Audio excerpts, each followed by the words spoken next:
Hi.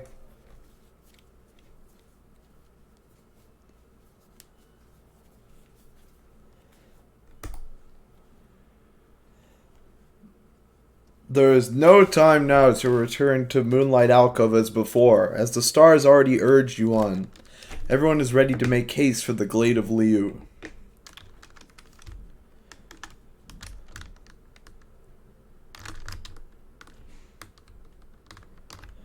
Volfred approaches as you fly above his hidden lair at the Moonlight Alcove. You cannot help but wonder if you shall ever return there.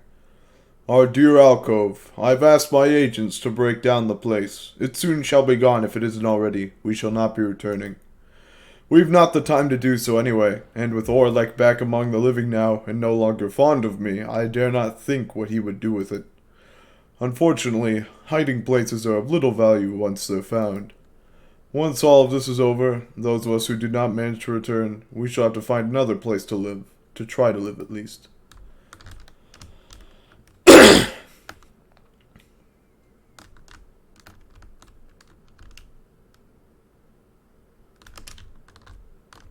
Alright.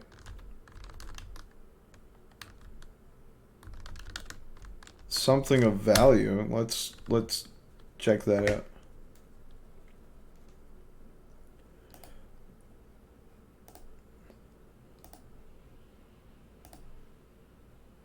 Please, reader, leave me be. I ask that you leave me be. Go about your business. Go watch the stars die out and get your idiots their freedom. And you be sure to tell that herald with whom you consort that Sandra the Unseeing did her job. You tell him that. Perhaps that way he shall put in a good word, and the scribe shall finally provide me a bit of reprieve. She falls silent for a time. I do not know what else to do, reader. But you remain with her, letting her draw whatever strength and comfort from your thoughts as you are able to afford. That was kind of you. However, let us conduct our business. I care not for your pity. Do not come visit me again like this without my asking. I insist. Alright, Volfred time. That fancy-talking sap, you mean? I shall be interested to see if he has learned something since last we sparred like this. Then let us bring him forth. Soon Volfred appears in heat of the summons. So it is my turn then, is it? Then let us see what we can do, my girl.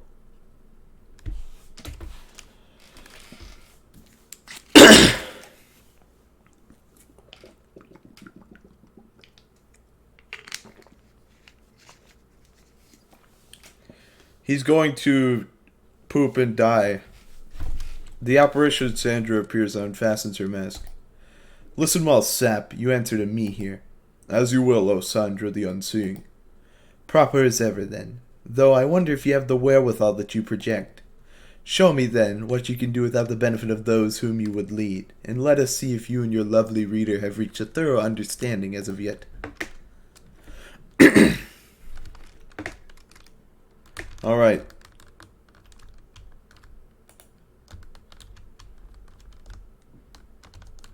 A little devious of me. I won't lie.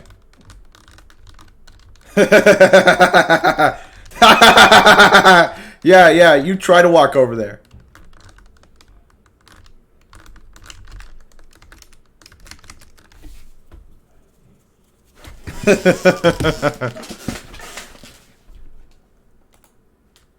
I'm just gonna do that again. What are you guys gonna do about that, huh?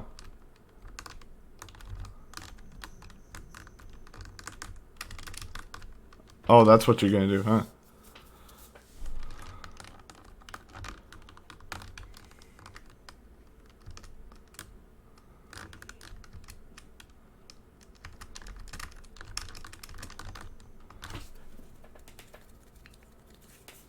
Oh man, this is too easy.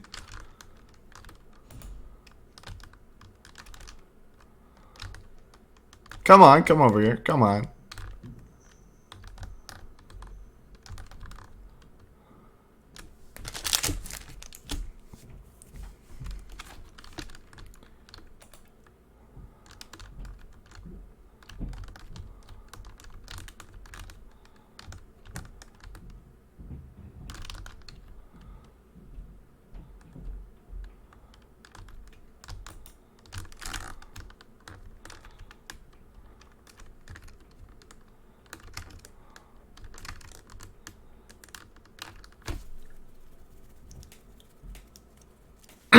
Too easy.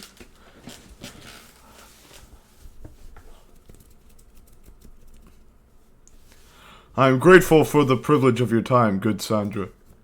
Flattery shall never get you anywhere with me, Sap. Nonetheless, your performance was sufficient and you passed my test.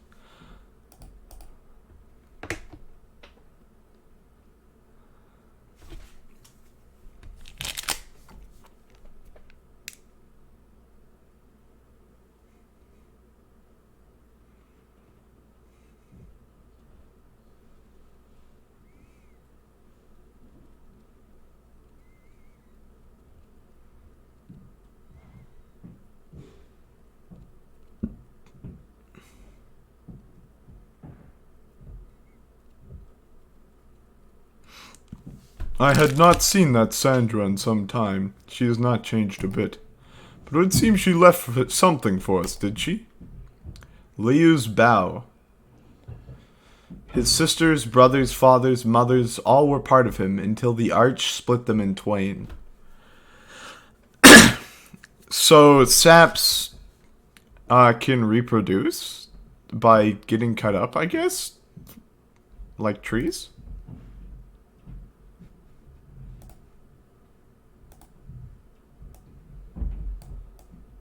There you go, buddy. Thank you, BB. You make time to explore the untamed floor of Needlefield with your companions. Hail, noble Pamitha! What tidings? Not much, though there's a lot more area to cover if we've nothing better to do. They turn to you. You may continue searching or return to the wagon empty-handed. I think I'll head back. I want to have time to teach people things.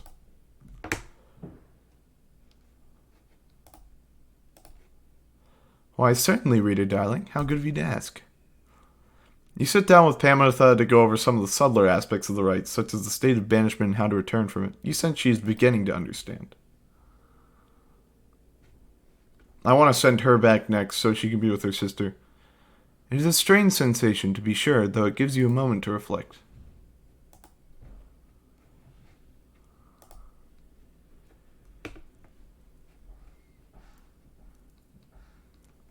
The Glade of Liu. Halt, everyone. I beg you please forgive my rudeness here. The black wagon has shuddered to a stop en route to the Glade of Liu. There is some commotion as the lone minstrel motions for everyone to be still. Someone is there, along our path ahead. He points into the distance. However, when you scan the horizon, everything is still. You see no sign of whomever the lone minstrel referred to. Yet, still, he indicates caution.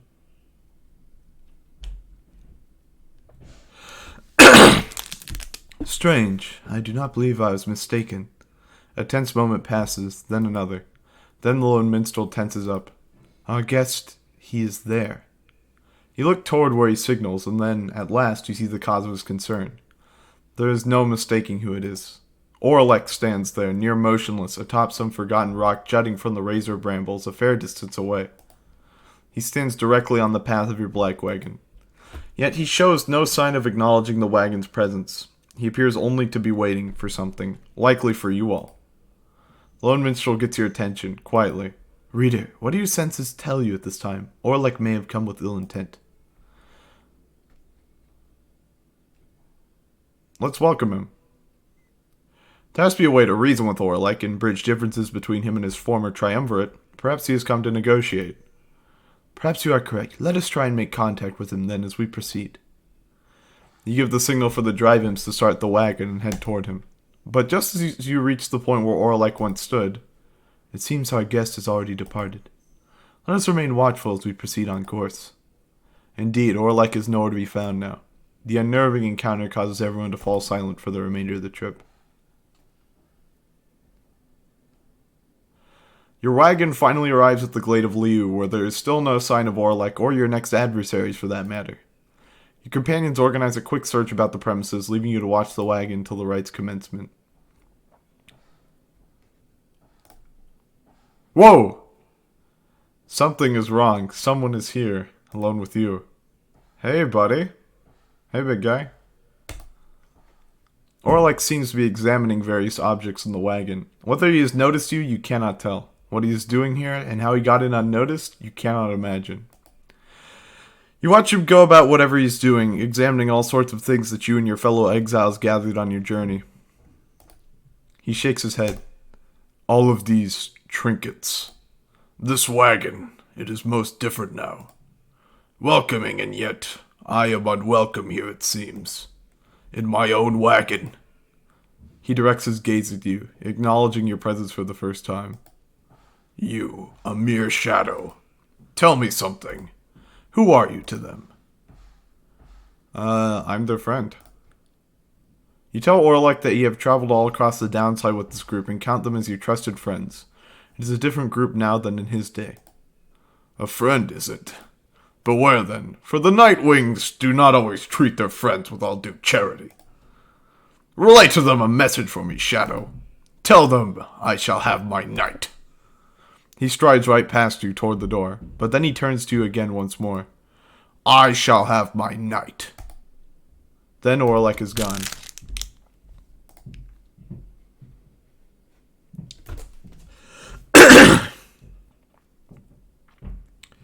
Several of your companions return as you exit the wagon. You explain what happened. However, none of them saw Orlek. Most concerning, reader, though I am thankful you are well. Orlek, he always was a peaceful individual, and yet his disposition is much different now. Perhaps we had best inspect the wagon for any signs of tampering in light of these events. You and the others conduct an exhaustive search in and around the black wagon for any signs of objects missing or tampered with, as well as signs of damage or foul play.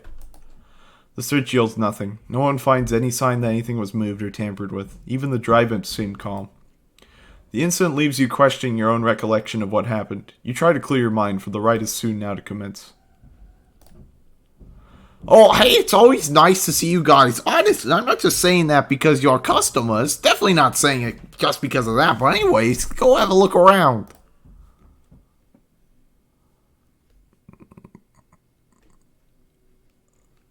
I'll just sell this. I don't have anything else I want. Thanks for stopping by, guys.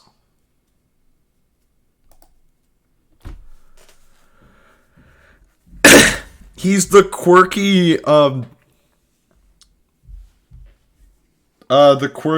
Warcraft inspired goblin shopkeeper?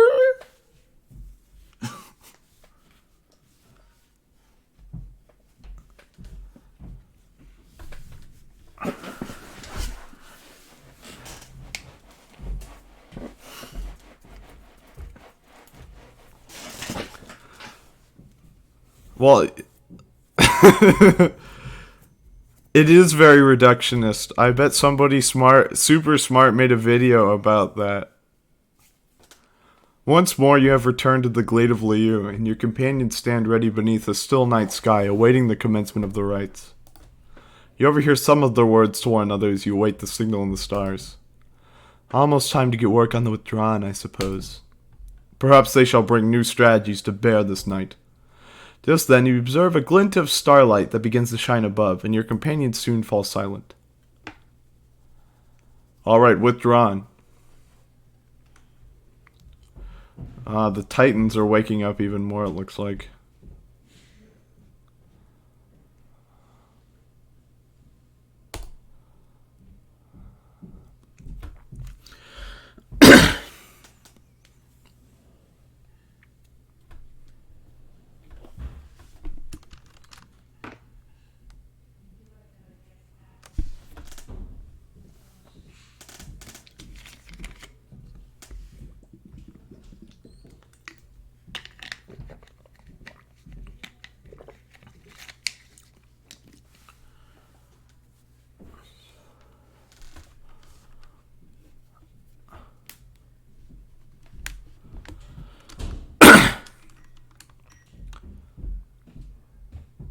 Why do the withdrawn want to be free? You'd think they wouldn't want to be because they like being close to Easloc's corpse. Which is in the downside. Previous time, ye defeated us. Defeated. This time, all for Easlock. No matter the result, and no matter the cost. Your adversaries are prepared, reader. Who shall conduct the rites on your behalf?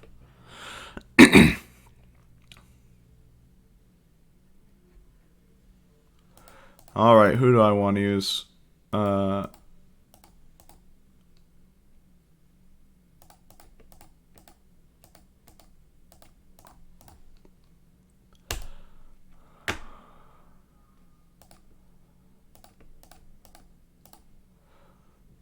feel like Bertrud's important. If you don't choose quickly, the voice yells at you.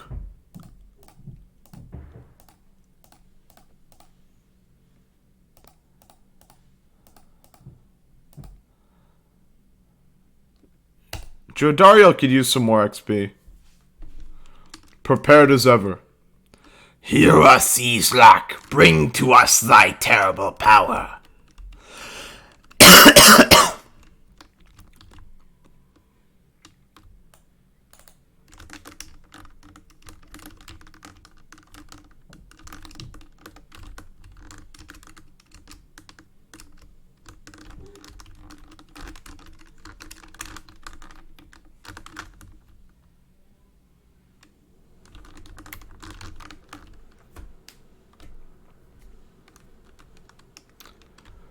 Okay, jeez.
Even now the ashes of our pyre mingle with his lifeblood.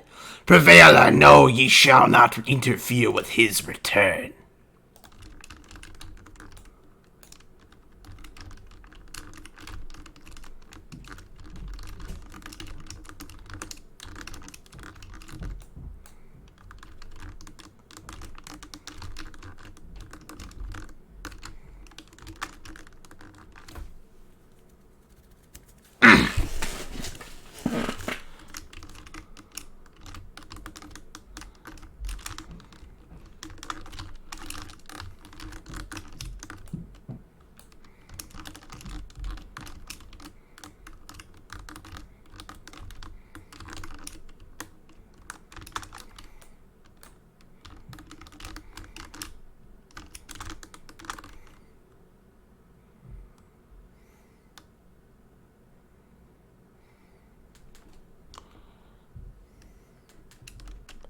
Oh my god, that's a reference to Adventure Times.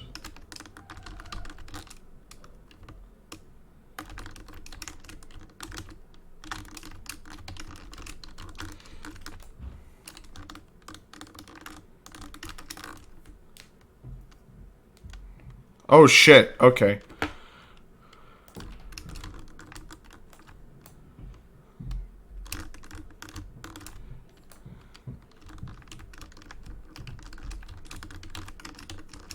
Crap, okay. There. Whew.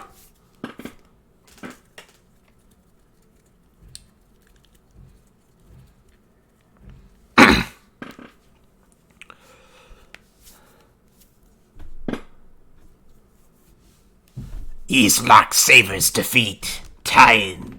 Thine, ours, he cares not. Ye shall see.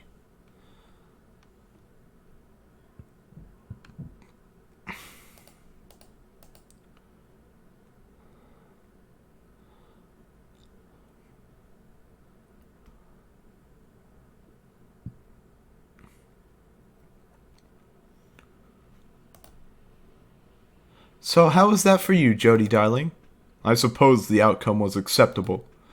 I'll take that as a compliment, and reader, thank you for your guidance as ever.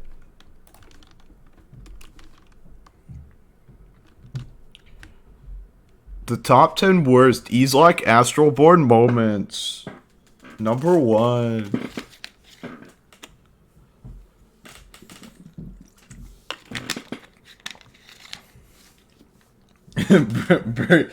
Stepariath.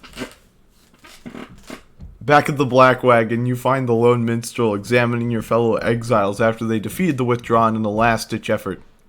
It's plain to you that none of them look well. The lone minstrel notices you there and turns to you. Reader, the faster turning of the cycle of the rites has put a strain on everyone. We have multiple cases of banishment sickness this time. It is fortunate that your other companions are available to conduct the coming rites, because I fear that this group here requires rest. You bid Pamitha a swift recovery, and she nods weakly in response. You exchange a look with Jodariel, who seems exhausted after the last rite. As for Bertrude, it is clear to you that she wishes to be left alone right now. You leave the lone minstrel to look after them and turn your attention to the stars that remain shining in the dark outside.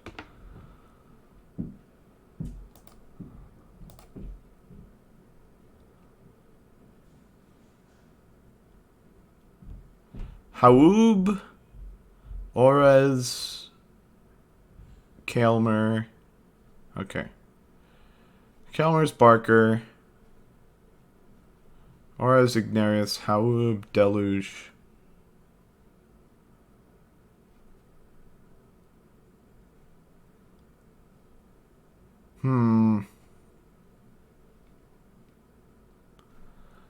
I feel like I want to prevent Barker from escaping the most.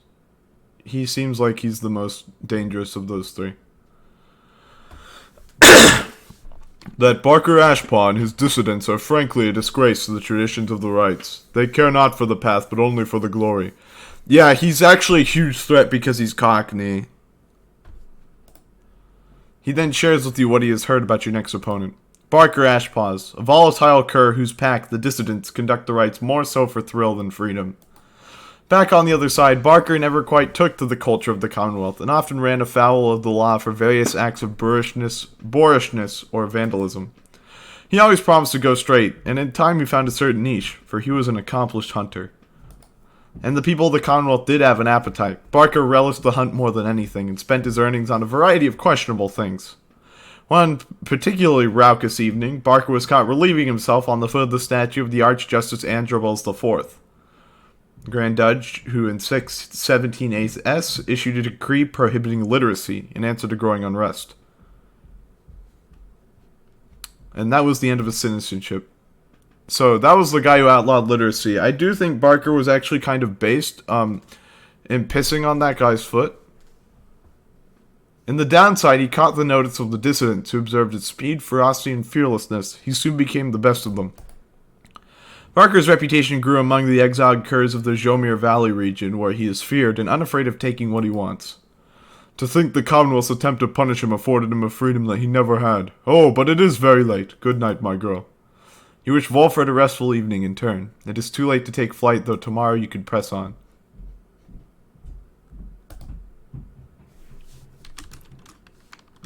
Alright.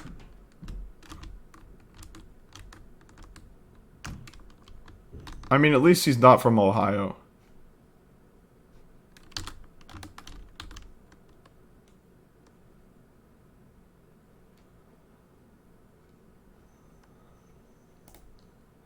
You meet up with Volfred, who suggests you go ranging with him through Sharpshall.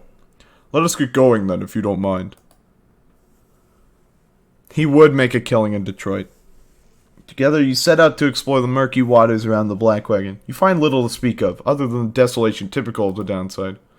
What do you say we head on back? There's nothing here for us, it seems.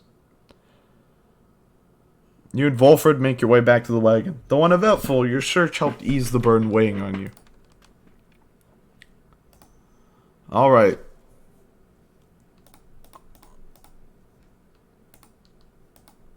Holy shit. 24 quickness. Who gave you the right? Okay, guess I'll do Jodariel. Very well, for there is much to learn. Your knowledge of that book is vital to us all. You and Jodariel spend some time reviewing some of the specific aspects of the rites, such as the properties of the aura. You sense she gained something from it.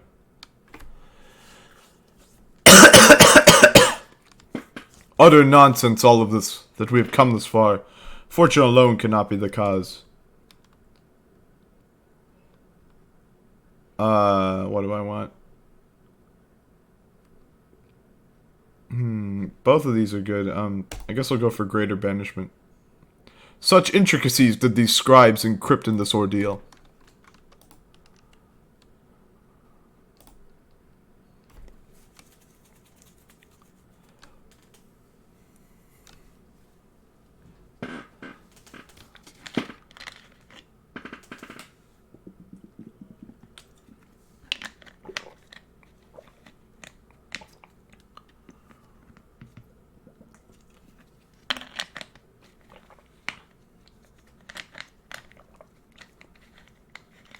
Whoa.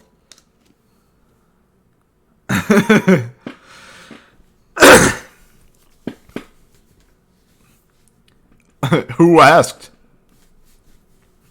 You wake from what little sleep you managed this past night. Once more, the voice tormented you within your dreams. You attempt to rid your memory of it.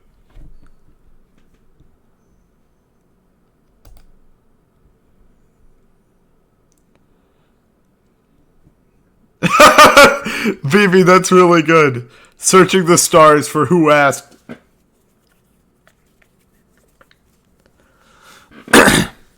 Would you like to land here so you can look with Sir Gilman to find who asked?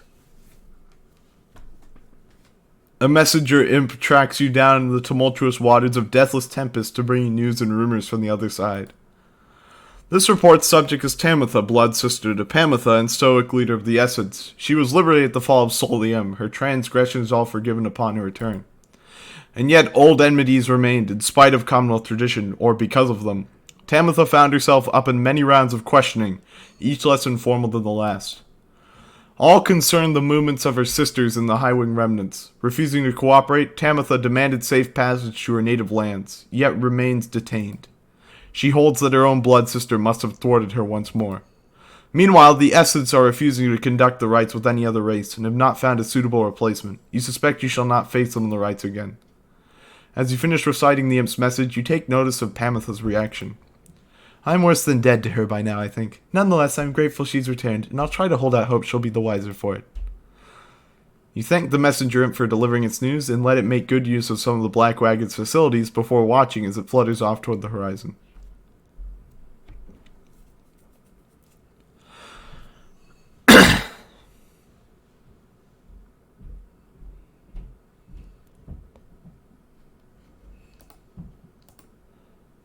Oh, hey guys, you just missed some other customers, and I sold them some of my best stuff. Not better than the stuff I sell to you, but if you run to some guys with good stuff, you know where they got it. You aren't selling anything I want, though. You guys didn't see nothing, huh? You stand before the bizarre outcroppings of the Isle of Kaelmer. The sky darkens, and in the distance you hear the sound of gibbering creatures growing louder. The sound of it is unnerving enough that your fellow exiles remain quiet, their eyes affixed to the stars above. Soon something in the sky begins to stir.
He called me a fool.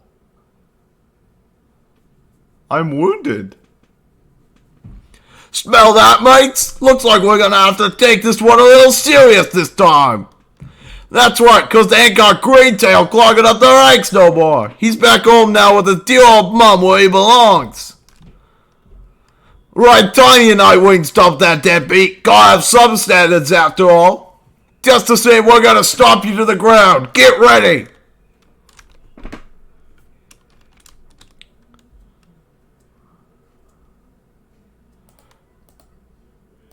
You guys have banishment sickness, so can't use you. I'll use May.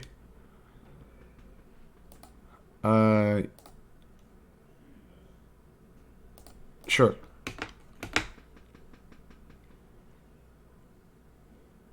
Tizo's fired up and ready to take on the dissidents. Been itching for another go. Let's have at it, mate. Tear him to shreds.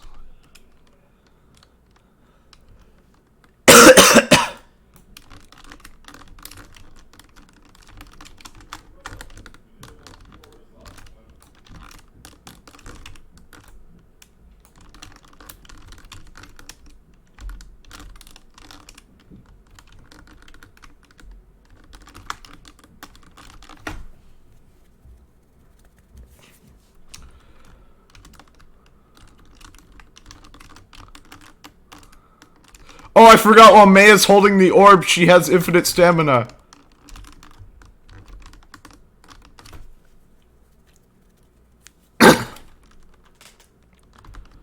Oh man, this is too good.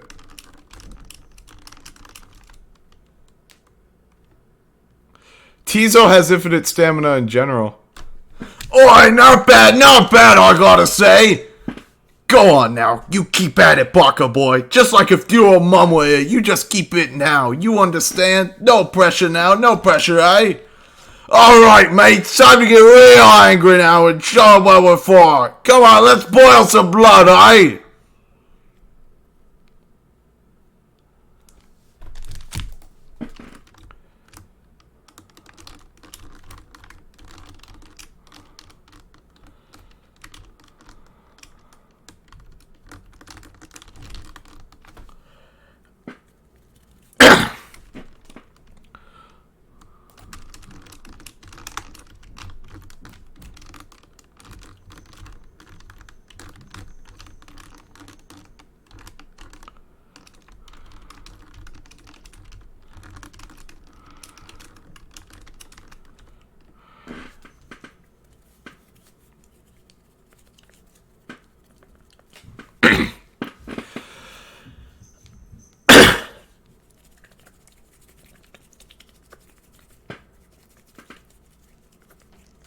Oh, you think you're better than us because you beat us fair and square, yeah? Is that it?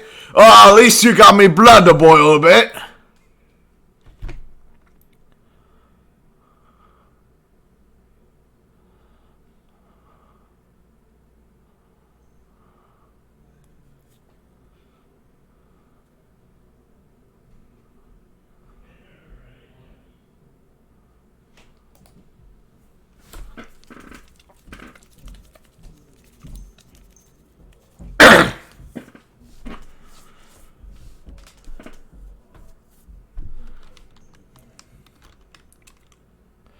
There proves little time for rest of the Black Wagon after your fellow exiles secured victory over the dissidents with great prowess.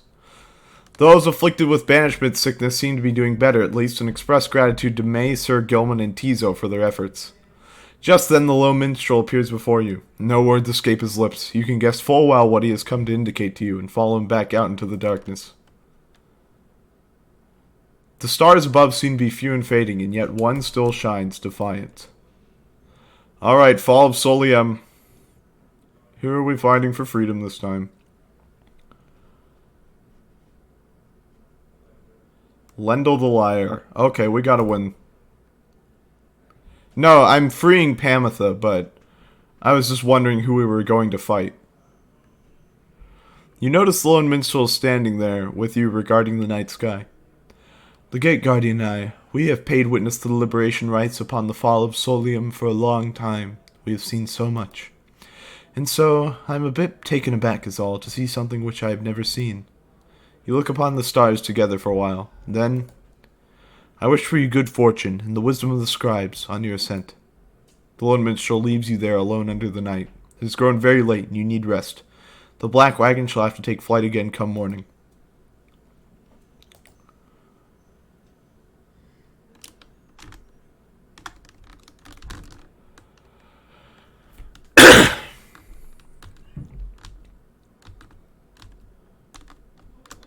Alright, we have to beat Lendl. Just because I don't like him.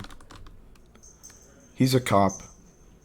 Something appears different now about the sacred mountain west of here. The lands near Emperor's Ascent and Emperor's Fall appear ashen. On the other hand, the once precarious regions below, which you know as Temple Highroad and Temple Cistern, seem swept clean by the elements. The own minstrel observes all of this alongside you. Inclement weather we have lately seen, reader madam. We ought to be able to make a landing closer to Scribes Gate now. Then I suppose this means we soon shall see Celeste once more. Then I shall go to tell everyone to prepare for landing.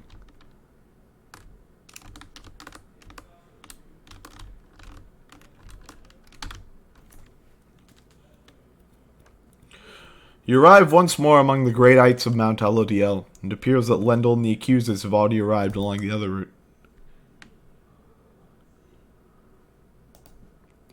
With some time to spare after having landed, you join Volford on a brief expedition to the monument of Jomir Menime.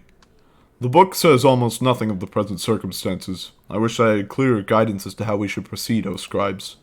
Although perhaps this is the nature of the path. It isn't to be read and understood. It is to be embraced with all one's heart and mind. What other choice is there? You return to the wagon once he has finished paying his respects.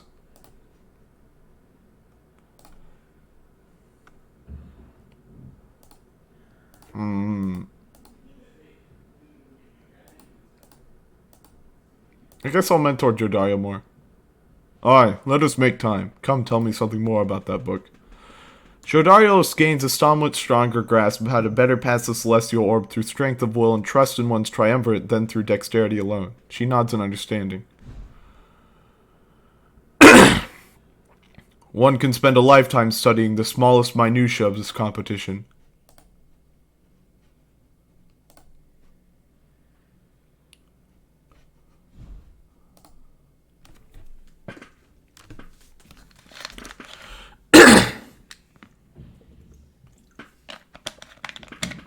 Again, you stand before Scribes Gate, where the gate guardian regards you all above an archway carved from stone. The exiles of the Nightwings, you must know by now that, once the stars no longer shine, the rite shall cease. For now, step forth. Except for you, Tariq, you stay right there. Greetings, Celeste. The Nightwings are prepared. And as for me, you shall not blaspheme under the gate again. Do we understand each other, Tariq? Aye, Celeste. I apologize for my behavior before. I shall adhere more strictly to my duties. Be sure of it. Now each of you come forth. Please state your names and what it is that you seek whilst crossing Scribes Gate. One by one your companions cross the gate until it is your time to do so and you follow them in turn. The gate guardian regards you all, then waves you through toward the summit. The 8 scribes bid the Nightwings welcome. Go forth with glory. Am I free to accompany them, Celeste, or shall I remain here? She looks at him a while. You are free to accompany them, Tariq. As you will, Celeste, until we meet upon the summit then.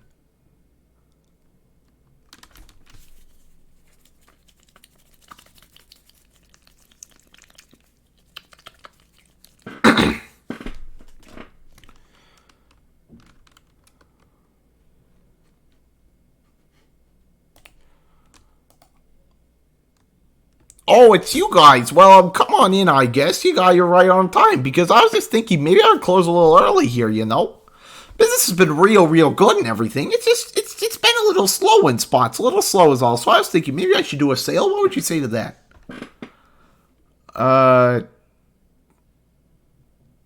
Stay strong.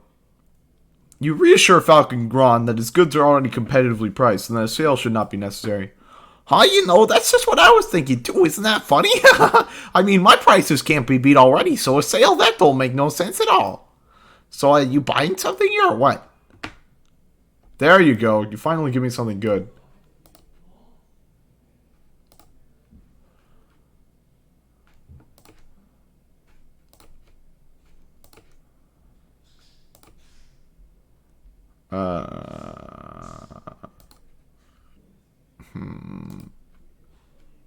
I'll give it to Volfred.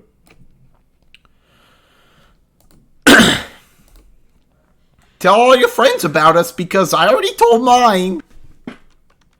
Falcon Ron, he's reminded me of something the whole game, but I never really knew what it was until now. He's like a Gravity Falls character.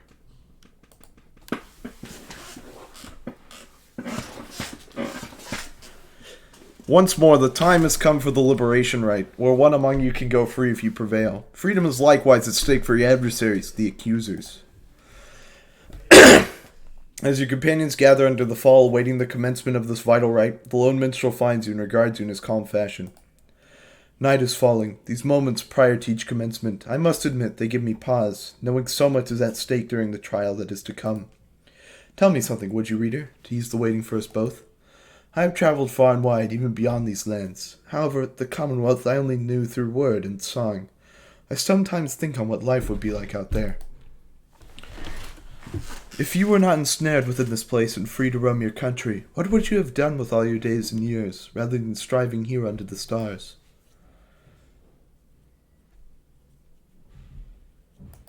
I would have fought for freedom.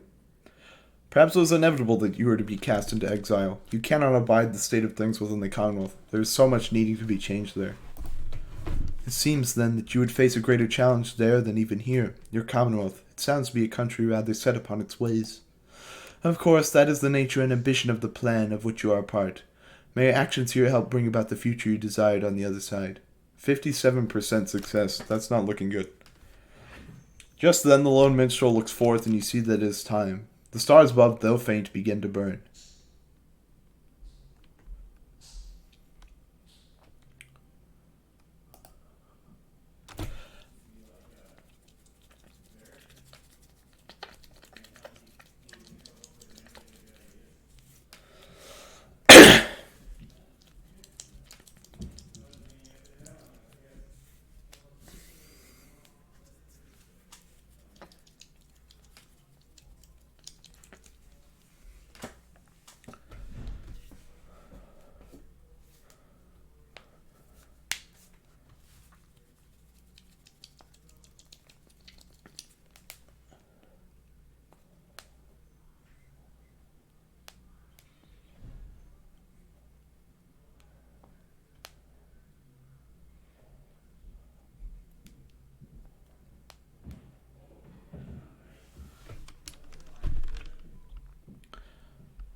The Pyre...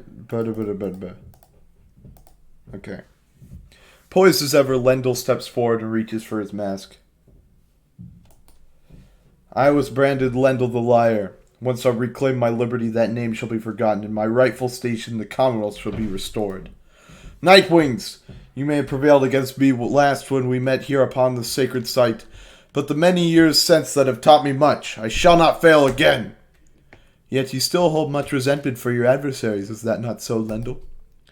Resentment is too kind a word for it. They are cheaters, one and all, unfairly favored by those scribes, while those such as myself must struggle endlessly for such a chance. Now come, my accusers! Let us vanquish those undeserving oafs, and prove now to the scribes that they are fools to favor the likes of them. He dons his mask once more. I am ready. Nightwings, on whose behalf shall you conduct this liberation rite? Choose quickly.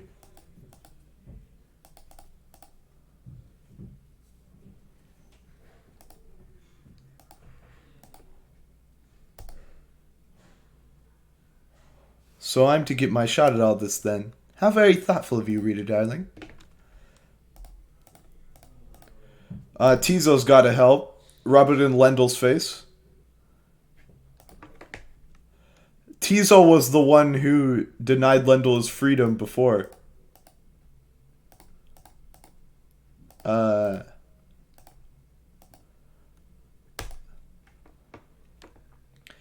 Such an honor it is for this knight to strive on behalf of the good Pamatha.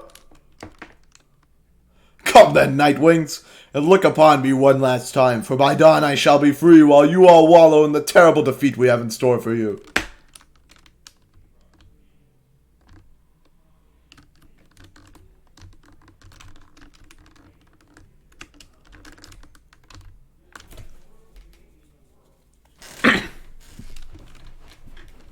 You imp!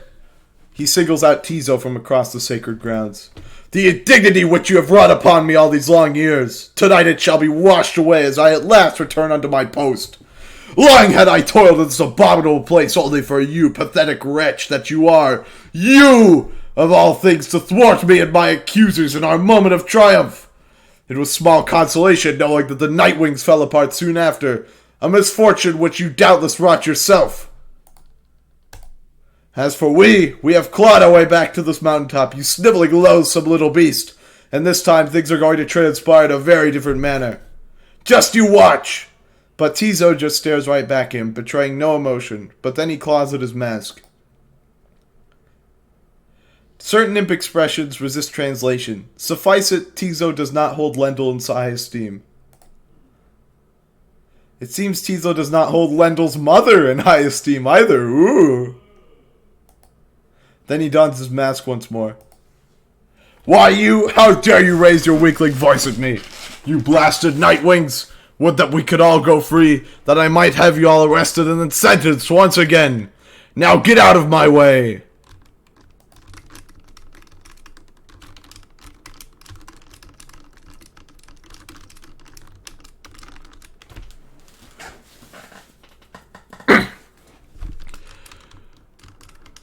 I might try to get the kill with Tizo.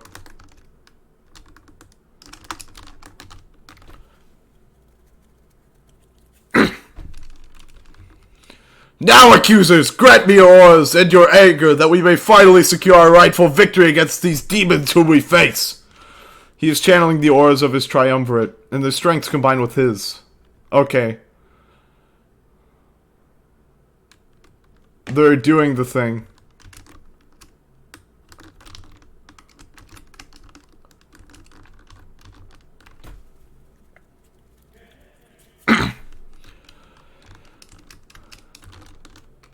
To fly this prison, never to return.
Alright. Come on, Tizo, let's fucking go! Let's fucking go!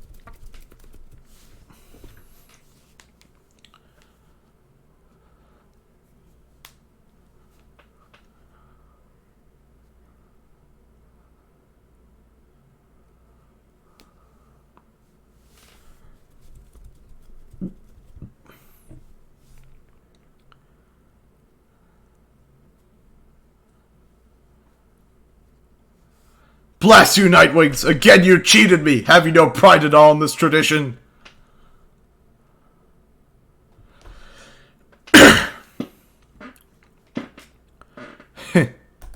So, what am I supposed to give a speech or something then? Rita, darling, all of you, look, I've no idea still why you picked me. Well, I do have one, but I don't think it's right. If you'd wanted to get rid of me by now, you needn't have gone to such lengths, and so I'm left only to conclude that you did this for me. The years I spent down here, in one sense, they have all been such a waste, just utterly for nothing, spectacularly so. I thought that my relationship with Tamitha had nowhere left to go but up, but, well, you know, not quite the case. But then I think on what would have become of me had I made no attempt to set things right, had I not done everything I have. I could not have lived with that, I think. I was so certain that my life would end down here. I am only now beginning to consider that the opposite may have come true instead. What I'm trying to say is thanks to all of you. I mean that. Now I guess I'd better head on back to that damned Commonwealth. So, bottoms up. She plunges in the waters of the shimmer pool and disappears from view, though her voice still rings out. We'll have to see what we can do up there. Provided that my sisters haven't had their way with it just yet. Anyway, let's find a way to keep in touch. But just in case, goodbye.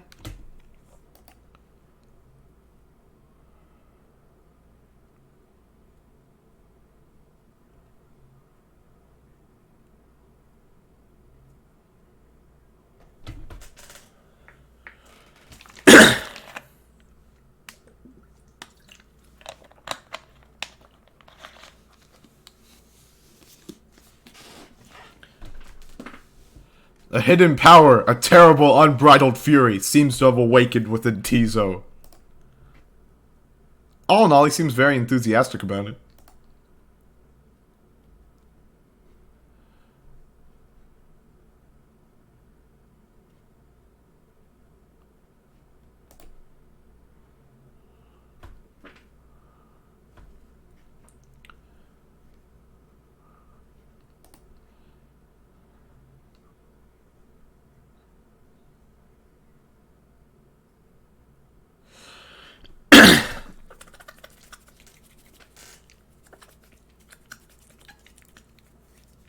You prevailed the liberation rites against the accusers. Already does the Black Wagon feel quieter than usual without Pamitha, who returned to the Commonwealth. You overhear some of your companions reflecting on this. Tizo is sad that Pamitha is no longer here, yet happy for her. Surely the good Pamitha would rather that we celebrate than grieve! You wonder who, if anyone among you, shall be the next to go. Among you. Sorry. Among us. 63% chance of success. Our plan approaches a key turning point. Let us ensure it soon comes to fruition, not only for ourselves here, but for our companions and our loved ones in the Commonwealth. But we have little time now for reflection into this. Look yonder, reader. The stars demand we go already. Let us help them usher in the end of all of this. You turn your attention to the glimmer of the stars. Their current rate of disappearance suggests another liberation rite shall be coming very soon.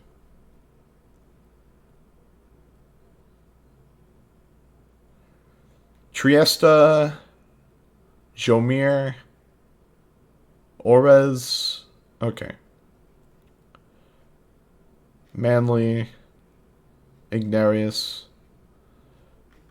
Yeah, we're fighting Manly again. I'm gonna kill his ass.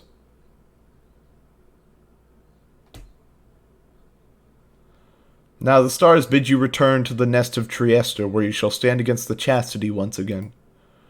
Your adversary, H. Manly Tinderstoff, likely knows the cycle of the rites is drawing to a close. His last remaining chance to earn the favor of the scribes and then regain his freedom likely hinges on the outcome of this next rite. The cycle of the rites is soon to end. The exiles of the downside striving to be free. Your adversaries, your companions, even you yourself, are running out of time. Hey, Tariq. After the liberation of Pamitha, you find the lone minstrel back in the wagon, looking as though no such thing had just occurred this night. You think you see him tilt his head as you approach. Some words of congratulations are in order for this evening, I should think, reader, and so, congratulations on prevailing the liberation rite. Surely Pamitha shall be most grateful, and her safe return unto your commonwealth ought benefit the plan in which you now all play a part. As for adversaries of the accusers, this must have been a bitter loss for them in Lendl, although they must have known their chance was far from certain. Thus shall we all await the next turn of the cycle of the rites. Celeste and I are to return to our respective duties for the time, as now Scribes' gate is sealed. I wait when next we all shall meet, when next you may yet live up to the glory of the night wings in the eyes of the 8 scribes, which yet shine down for us. He trails off, then nods to you in his cordial manner and bids you a good rest of the evening. On history, in the words of Trieste Tithys, the Blessed Born, this book cannot accompany you if you should earn your freedom. It is to remain here for your successors, for it is bound together inextricably with us. There is no sorcery, however, to prohibit you from spreading forth its teachings. We charge you to go forth and share what you have learned along your path. Reveal not the rites themselves, nor the existence of this book. Transcend its bounded limitations, for it cannot be transcribed. Any such attempt shall fail. Beware of those who would dare to read it on the other side. Under their guise of seeking wisdom may it lurk much a darker desire to undo that which we strive to do.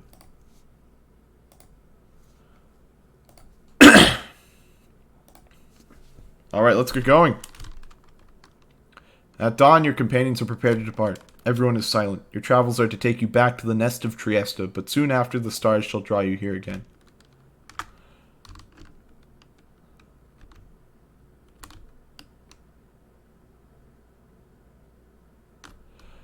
The unmistakable remains of Silvius Horseheaded which protrude from the ashen fire there below. Some have taken to be a work of sculpture, reader. The tale of a Titan felled by St. Trieste Tithys, that is more unbelievable than the thought that some daring exiles over many years carved the Titan's visage out of stone. Be that as it may, the climate and the cliffs are home now to exiled harps such as the Essence, whom you faced here when first you arrived. Even they do not know all of the locale's sacred significance.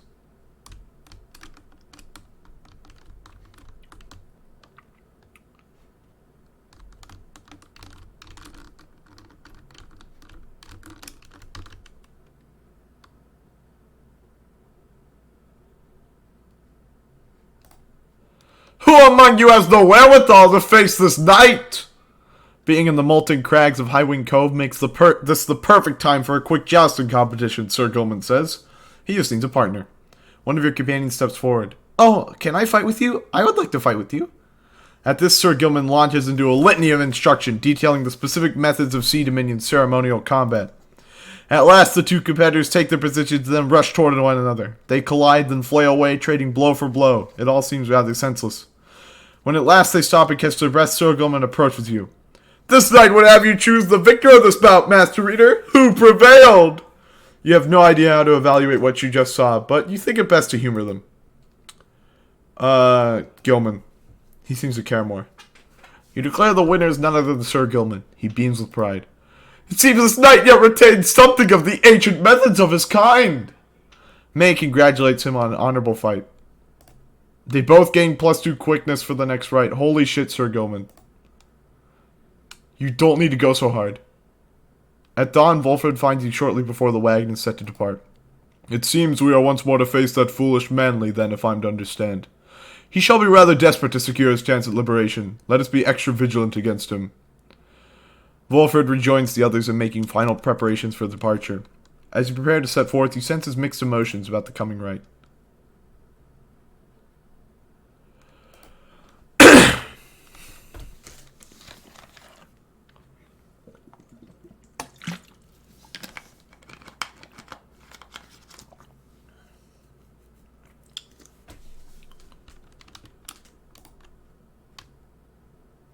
Oh, guys, can't help but wondering whatever happened to that number with the wings. You know, the one, I guess she's kind of pretty, maybe, I suppose.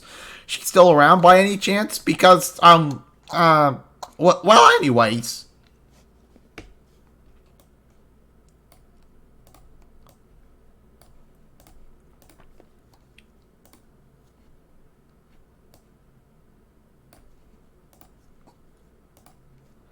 You guys really are my favorite customers, you know?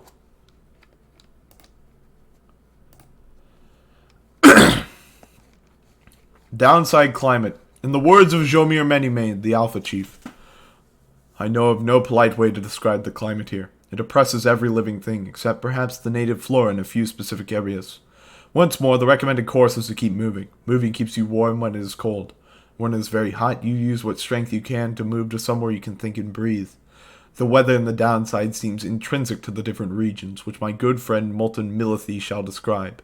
Shelter can be difficult to find, and you cannot stay in it for very long. Perhaps, however, shelter can accompany you rather than constrain you.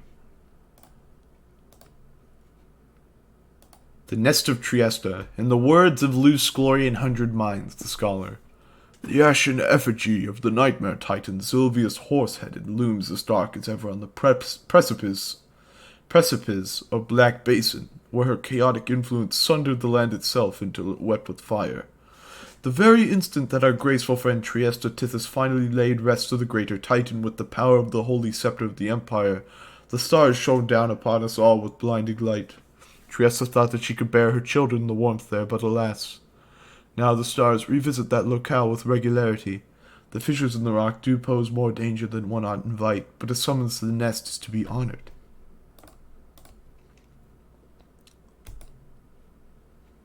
Oh wait, there was a new thing in there to look at, I think. No? Okay.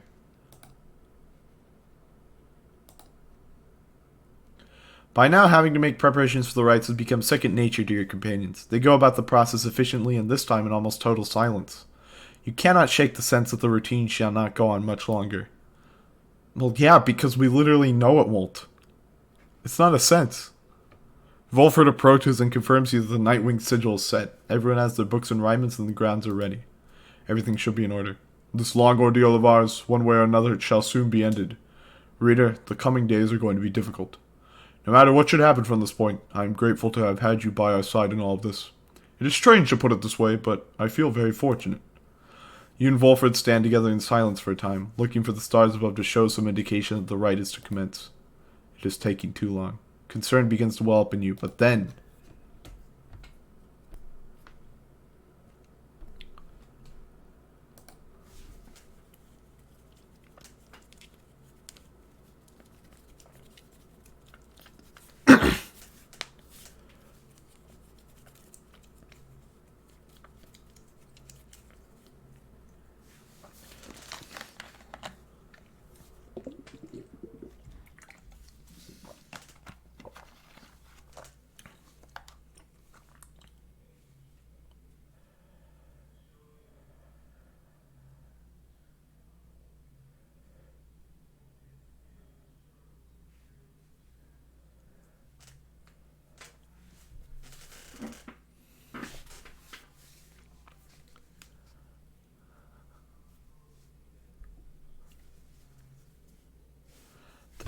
The pyres on each side are burning bright. From across the field, you observe the leader of the Chastity approach and remove his mask. Oh, the Nightwings come at last to stand once more directly in our way. I sometimes think you've done this just to spite me, is that not so? Though hold your tongues, I do not even care to hear from you, in fact. The time for civil discourse has gone by, although it remains this bitter rivalry between the greatest of triumvirates and yours.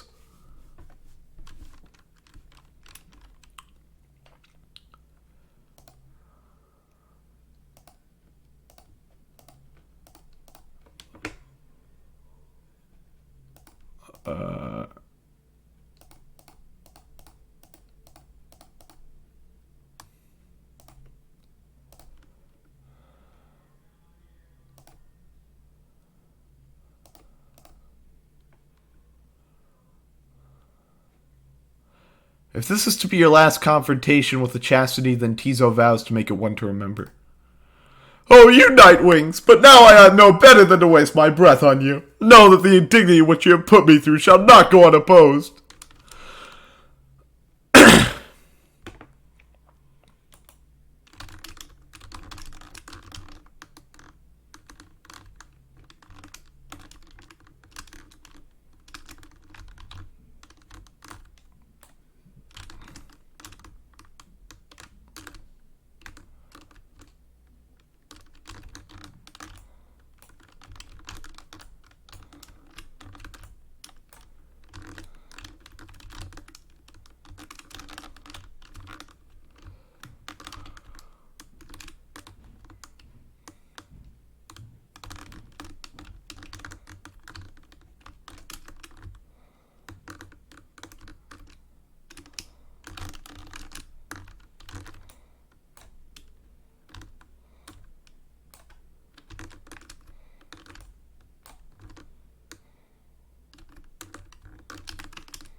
Fulford Sandalwood! Why, is it really you, my dear friend? You must be mistaking me for someone else, Manly. However do you mean? I'd recognize that upright posture of yours from anywhere. I knew it had to be you. Oh, what a glorious surprise indeed. Oh, it's me all right, but you're no friend of mine, Manly. No more than I am yours. So cut your nonsense for a change and face me like a proper sep. Oh, there's such spark left in those old limbs of yours. Well, if you want me to be rude, then fine. Let's have it your way, sir.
Well done, Nightwings. As for the chastity, though they fought as fiercely many times, I doubt it shall be enough.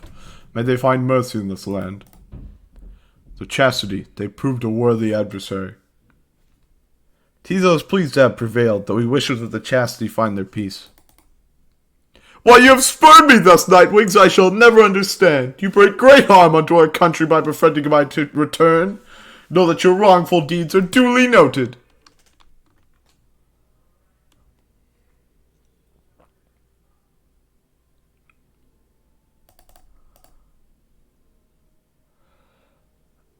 Yeah, Manly got his PC taken away.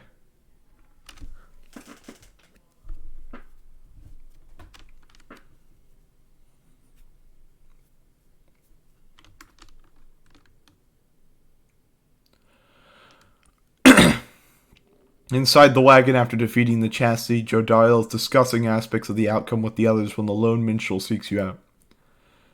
Pardon the interruption, reader, though I need to ask a moment of your time while the night is clear enough for you to see. Please come have a look outside. Perhaps the news of your next destination may further stir the hearts of your companions. Among what stars yet remain in the night, one of them now burns as bright as you've ever seen. All right. Fall of Solium, fall of Solium, fall of Solium.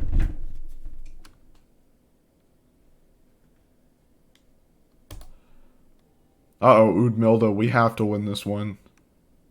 Izlok is scary.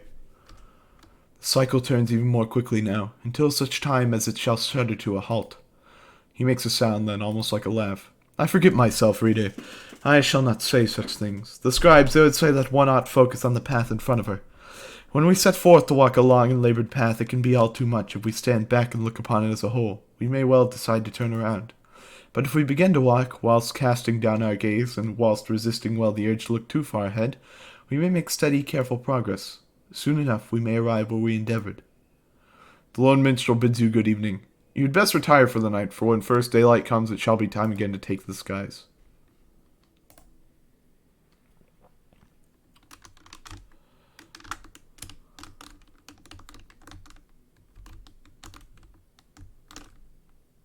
Uh-oh.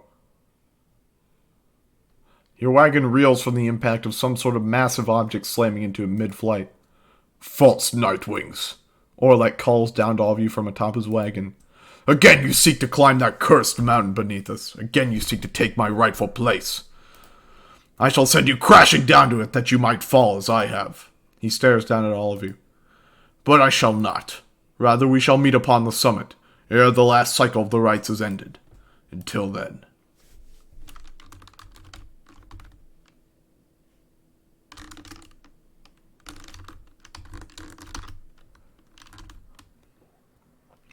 You make landing on the sacred Mount Alodiel after your encounter with Orlek. Orlek spoke the truth. He has a right to gain the summit. When the time comes, Celeste shall deem him worthy and shall let him pass.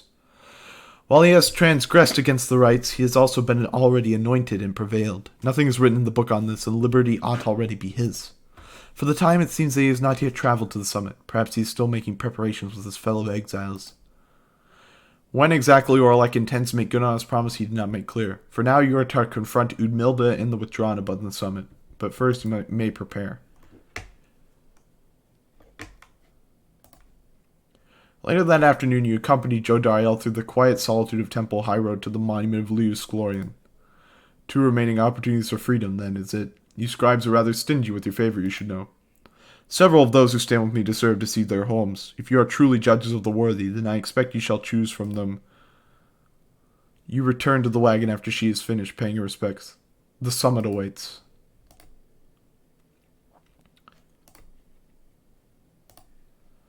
Jodariel seems to be fidgeting with her horns. Blast these wretched things, reader. Have you any inkling as to how unwieldy they become with age? I long for the days when the wound in my leg was chief among my bodily concerns. I think they look fine.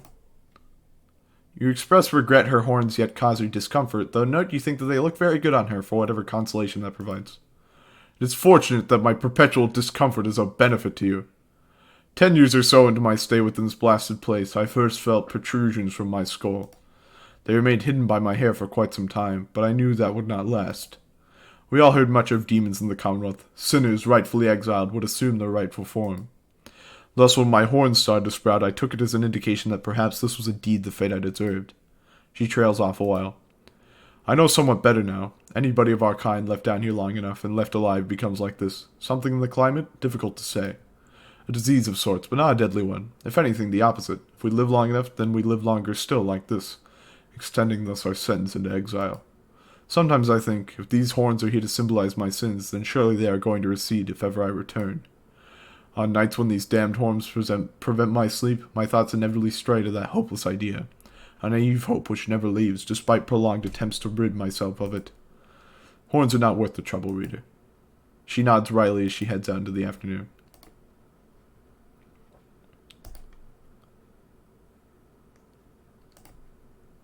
You and Jodiel go over her understanding of her aura and its connection to her presence, both physical and spiritual. The discussion proves informative. It seems our past experience becomes plainly visible when our auras are revealed.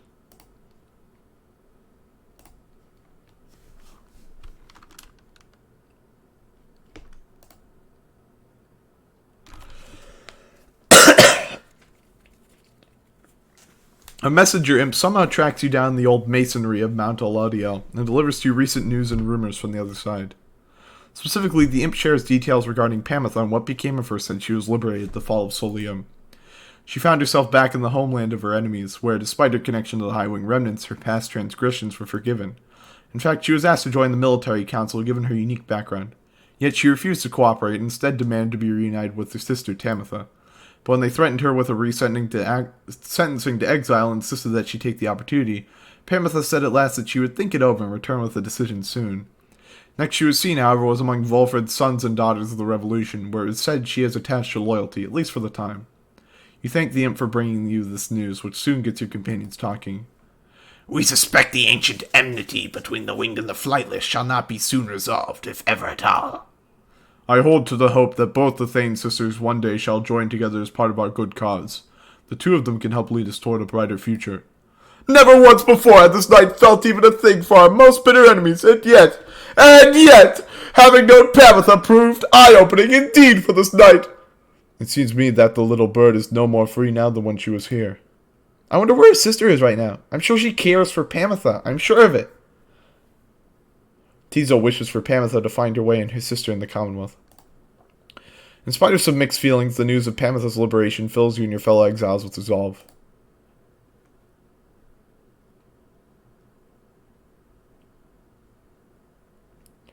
You are returned once more to Scribes Gate, where the gate guardian awaits under a dim sky. The exiles of the Nightwings, and you, Tariq, this is to be one of our final meetings. Greetings, Celeste. The Nightwings are prepared. Afterwards, I would have words with you in private, if you please. It seems to be rather late for words now, Tariq, but I shall hear them once your charge has crossed the gate.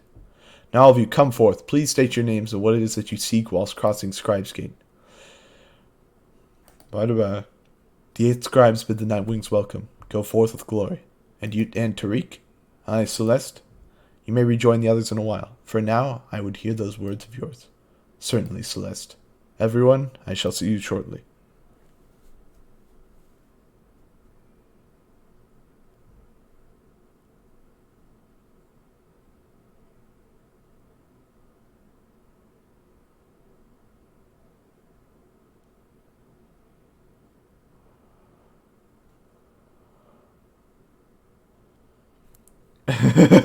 Celeste, have you ever heard of Among Us?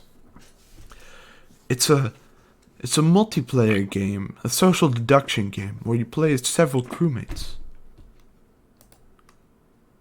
Oh, hey, guys, it's got real cold up here.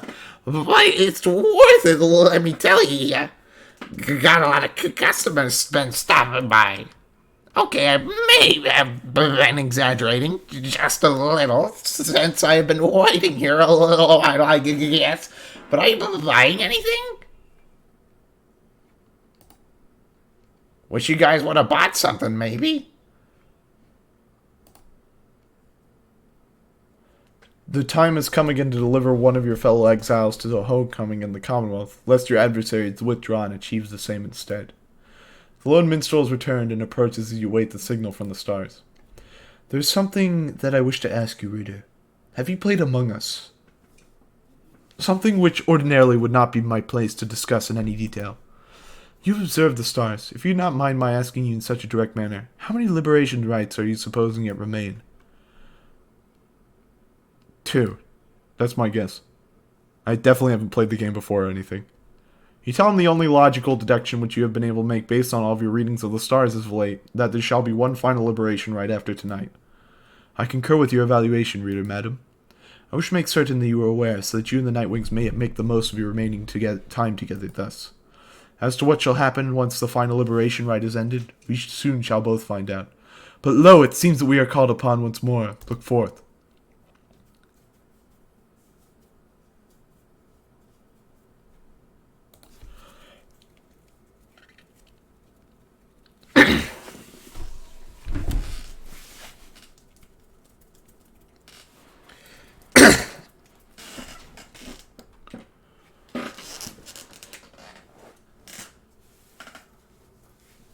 This is one of my favorite jokes.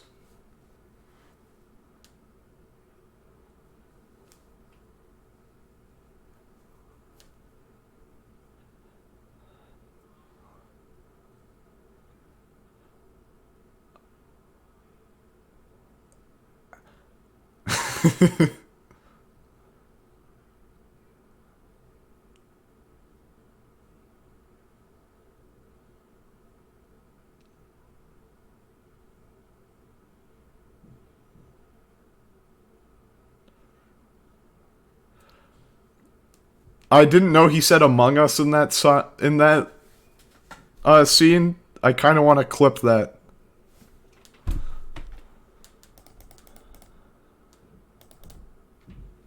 The bog dweller Udmilda appears from the shadows and reaches for her mask.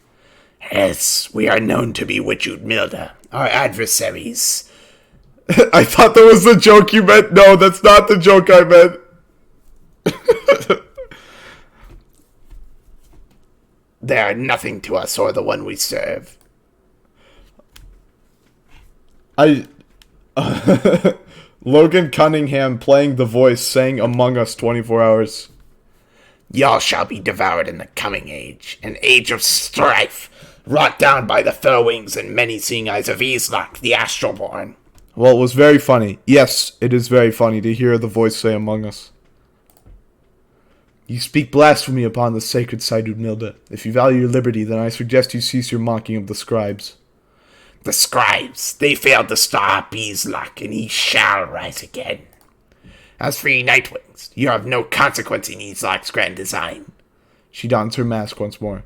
Soon we shall return unto the land which Islak shall usurp, where we shall offer him our blood, and that of many, many others.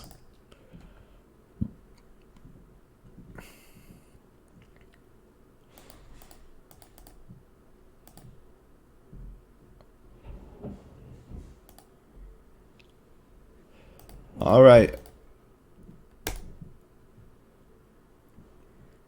If that is your wish.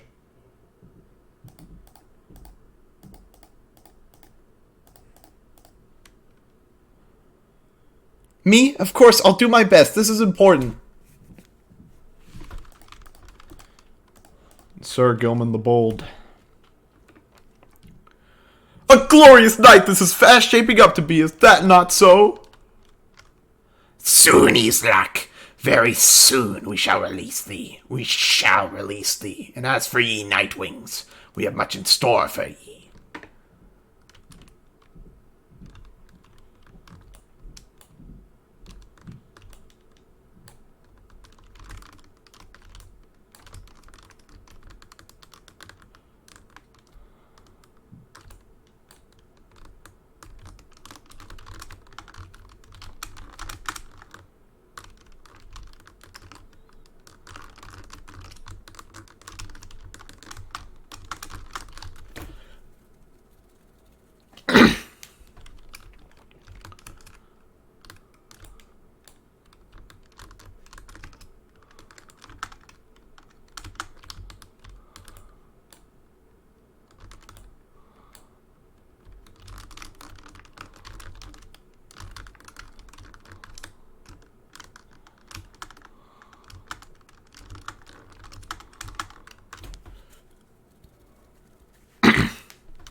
Islak, we invoke thee, for we seek thy ancient strength. Befoul our enemies within thy blood. Damnation to the Nightwings. Damnation to the Scribes. The invocation of Islak, you adversary which you'd Mildus curse, shall summon forth dark pools of banishing ichor wheresoever any exile is banished here this night.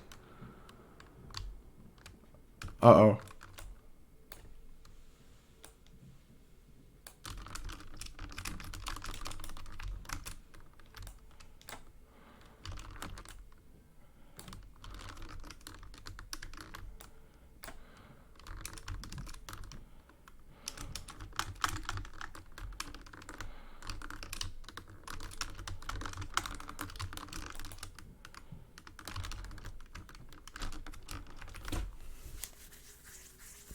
Shit, okay.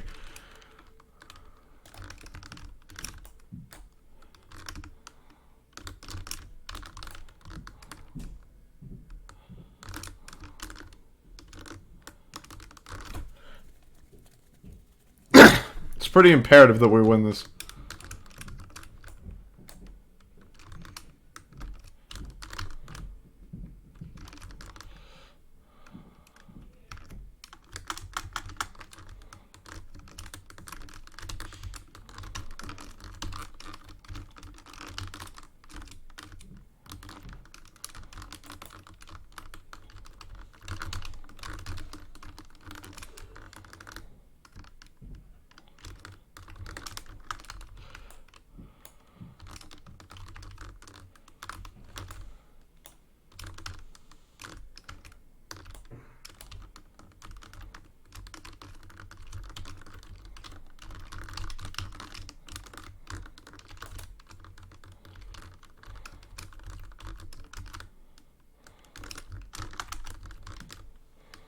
Oh, fuck off.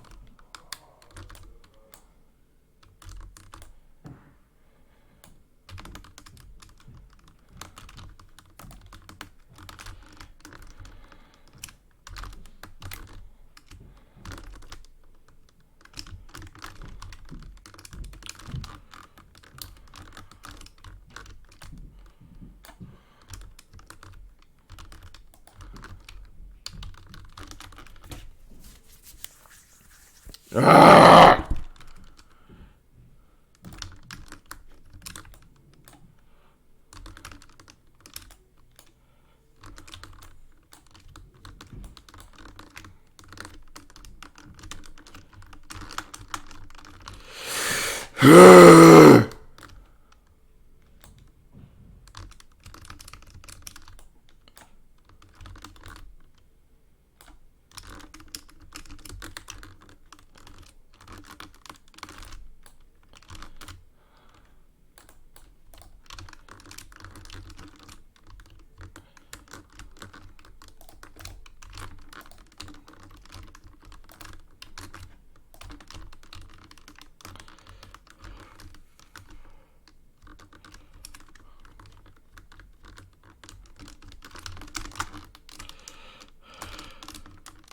Fuck.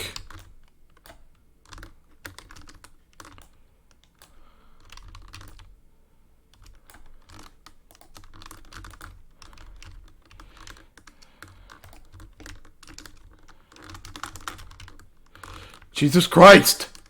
Stop!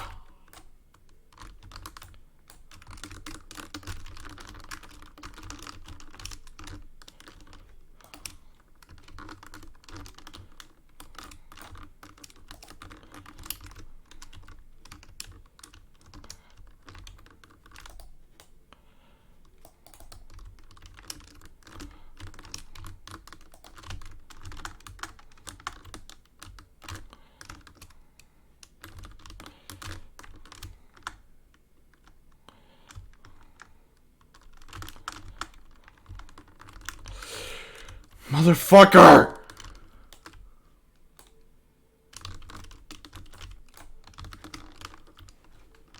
Ah! Oh my fucking god! Okay.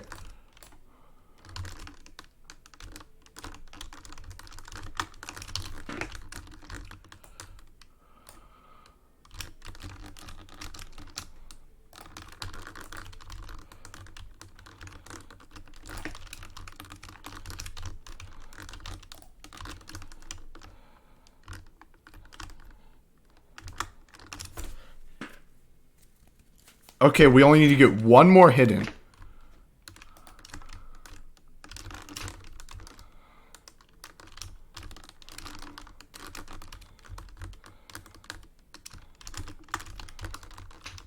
No! Oh my fucking god, Sir Gilman. Holy shit! I'm going to drop it.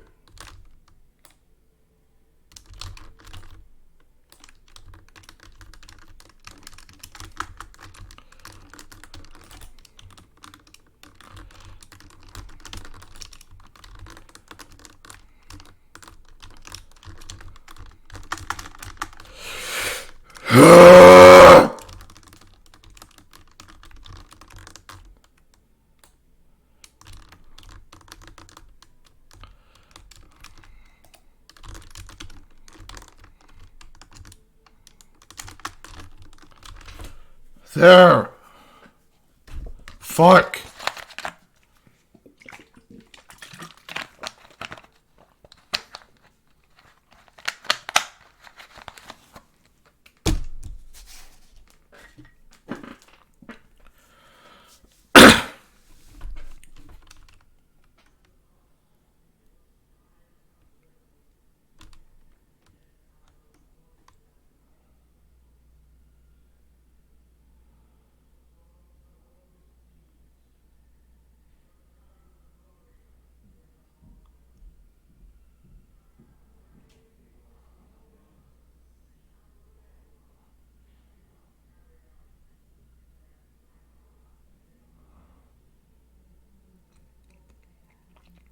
Know that this affront against Easlach has been recorded, and his vengeance shall darken the skies.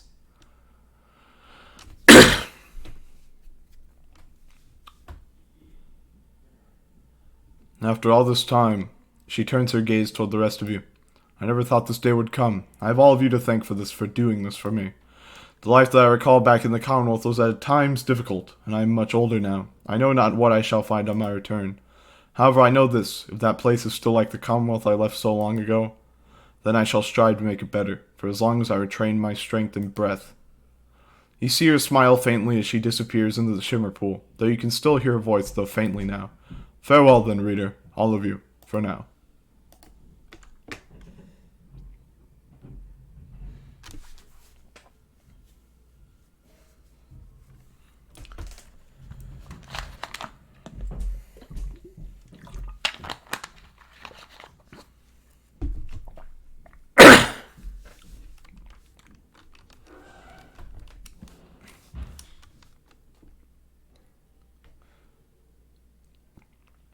This knight is the epitome of indomitable spirit. He has achieved the culmination of his training. How wonderful a feeling having nothing left to learn, Master Reader. Nothing whatsoever. This knight highly recommends it. What do we want? Yeah, that's really good.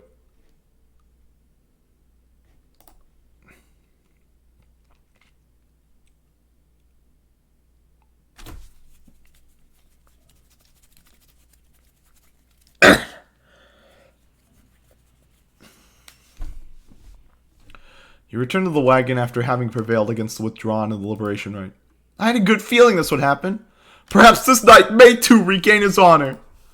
You succeed in liberating Joe Dariel, who returned to the Commonwealth in glory. The last light of the stars still shines for us above. At this point, what has become of our plan needn't be the subject of our speculation. I trust that we'll learn the outcome soon enough. 74% chance of success. Our actions to this point shall pave the way. Perhaps our faith as well. So let's for now focus on this. We stand upon the brink of the last turn of the cycle of the rites. Soon we'll have a final chance to get one of you home. Now, reader, up for a little stargazing? Let's see where on the downside we shall be returning for these final rites. You turn back toward the darkness to look upon the last few stars too stubborn to relinquish their light.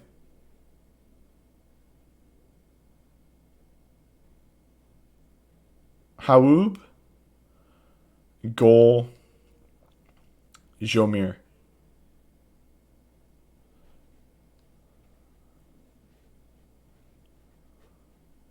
Deluge, Ignarius, Barker. Let's get Barker again.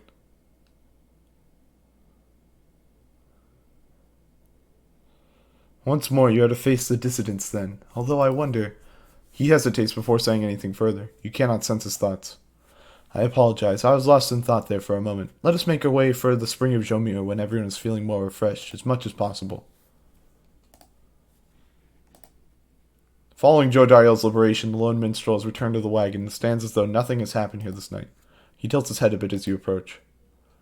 I apologize if I seem a bit sus, dear reader. Once more the Nightwings have prevailed in liberation right under your mindfulness, reader. A commendable achievement. Surely Jodariel shall live out her days in gratitude to you and your companions. Perhaps she may now see Kedwin there in your commonwealth. I should think Kedwin would have liked to witness what took place this night. I trust that together they shall make a formidable difference to the plan which all of you endeavor to achieve. Now, for the time, Celeste and I are returned to respective stations.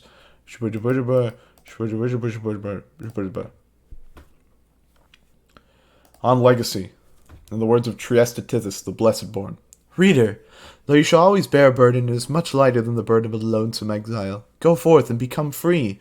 Then join with others such as you and lead with mercy, continuing to demonstrate your worth, and knowing that the Empire's fall formed the foundation of our Commonwealth. You shall cease to be a reader and become a voice both to the free and to your successors here, who shall take up this book when you no longer need it. The cycle of the right shall see to it that you and others like you shall be liberated ere the coming of another age. May the stars shine ever brightly on us all. So voices are former readers. It's daybreak. You are to set forth for the spring of Jomir for what appears to be the final time. Thereafter you shall return here for one last exile's final chance at liberty.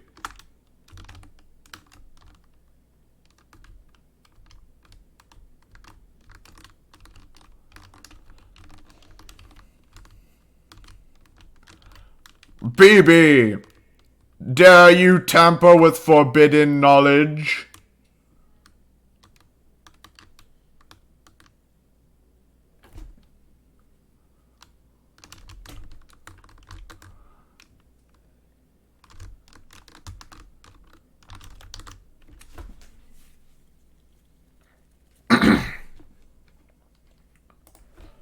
You and Sir Gilman spent much of the rest of the day searching through the desolate sprawl of Gluehive until at last you find something of value. So it would seem at least, as neither you nor Sir Gilman can tell exactly what it is, for the object lies beyond your grasp. You consider methods to retrieve it. After toiling away together for some time, at last you find the object that you sought within your grasp. It's a rafter fungus. Oh wow, that's a lot of money.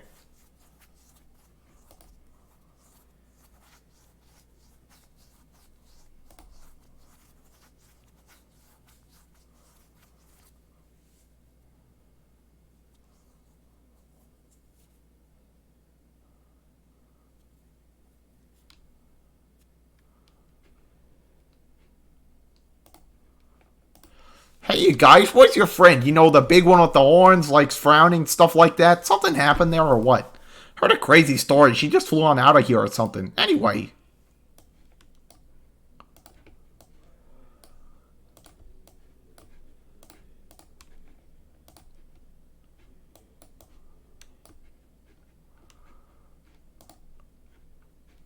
Okay, everybody's talismans are max rank. Yeah, Vriska actually died. They're leaving, Dad. Just look at how much we got this time.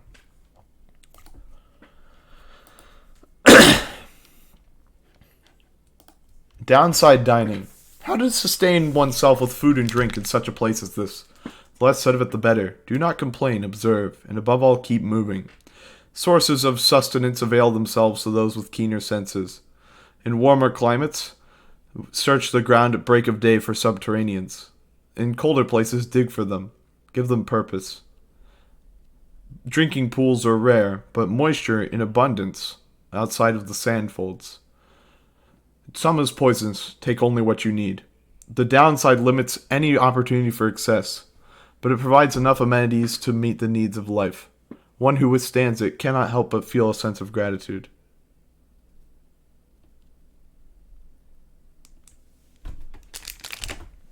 Yeah, McDonald's is in the downside and all they have is Sprite. That's true.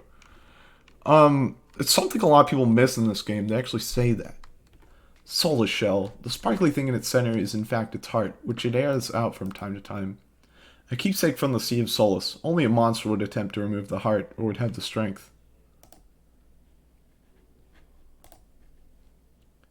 After making all the necessary preparations amid the barren wastes of the spring of Jomir, you and your companions await the commencement of the rites. It is quieter even than usual at the onset of such events. The lone minstrel appears bearing some sort of news. I have checked, and it appears as though the dissidents have not yet arrived, reader madam. There is no sign of Bark or anyone. Their sigil is not set either. If what he says is true and your adversary is not present, then you presume the rite cannot commence. However, the stars themselves indicate soon you are mistaken. Hold on, I have to pee right before this.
Okay.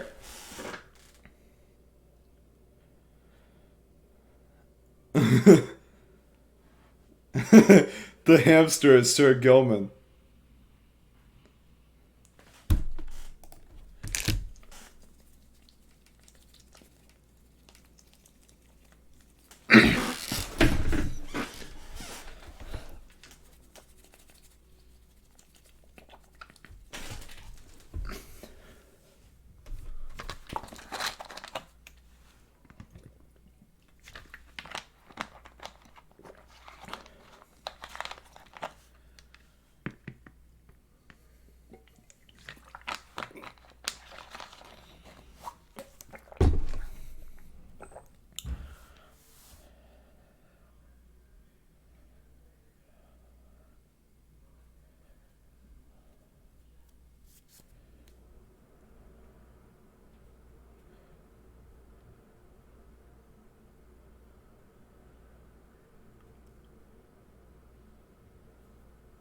The rite is set to commence, but your adversaries, they have failed to show.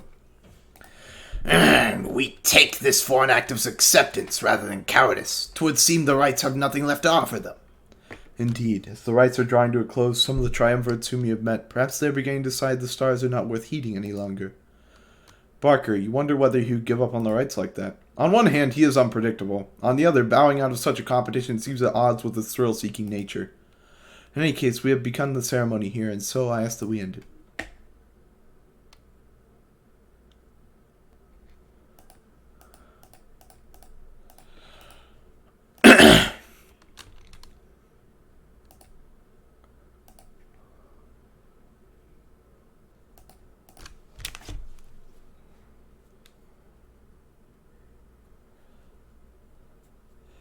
Yes, I think Volfred would wear the foxy grandpa hat.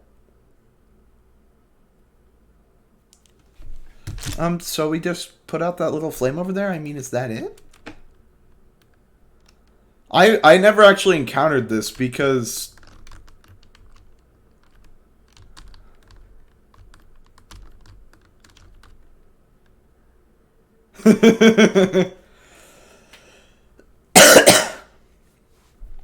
I never actually got that in my playthrough.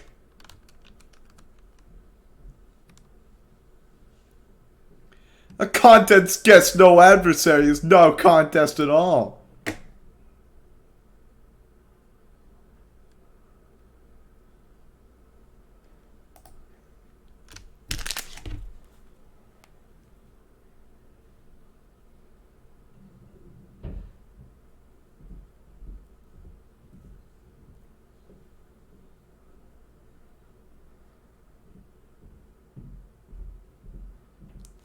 No one speaks further the dissidents back at the Black Wagon. Everyone is instead preoccupied with the right that is to come. Tizo can scarce believe this was to be the final opportunity to liberate one of your own. The stars always shine with truth. The ending of the cycle of the rights is now upon us. He looks over to you. Please look forth, Rita, madam, and see this for yourself. You may well surmise where we are going next. The others turn to you as well. You turn toward the wagon's door. You know what you shall see out there. Now, however, the time has come to face it. The dim and fading light of the final star still pierces through the darkness, demanding your attention, guiding you toward the end point of your path. Alright. Fall of Solium. Fall of Solium.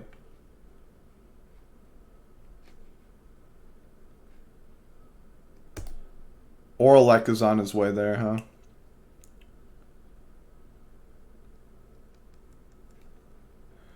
You are summoned to the Fall of Solium for your seventh and final liberation rite. Thus shall the cycle of the rites be ended for an age. You sense that if the rite shall ever commence again, it shall not be during your lifetime or that of any of your companions, even the longest-lived ones. The stars revealed to you one thing more. The adversary whom you face shall be Orlek. Already he has crossed Scribes Gate and awaits your arrival. If the 8 scribes created the Nightwings in their own likeness, perhaps it is only fitting that the Nightwings should, in the end, be forced to face themselves. It is a shame that we should have to confront Orlek in the end. Our goal should never have been at cross purposes. I am surprised that this is what the scribes desire. For now, it may be best that you recover until dawn. Regain your strength as best as you can for the coming trial. Rest well, reader. The group disperses as exhaustion sets in.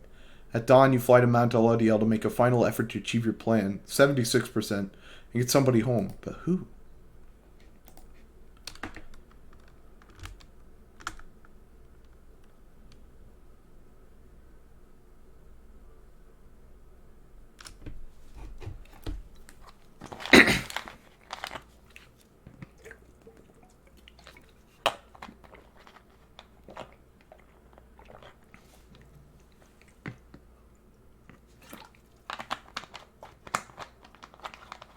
By dawn, you are already up and about, after a troubled slumber. The Black Wagon is prepared for its final voyage to the Fall of Solium. No one speaks. Reader, it appears we must fight the impostor, wouldn't you say? As you lift into the skies, the lone minstrel raises his voice, cutting through the somber mood. Reader, a certain olden ballad comes to mind just now. I think it may befit the circumstance. Perhaps it may help to pass the time along our flight. Would you mind it very much if I were to play this song for the Nightwings? You urge the lone minstrel to play his ballad so that all among you might hear it. It begins without another word.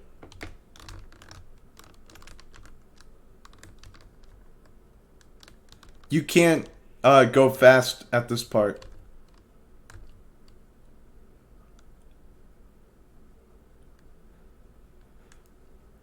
Now, not being able to run is actually an elaborate reference to Eastward.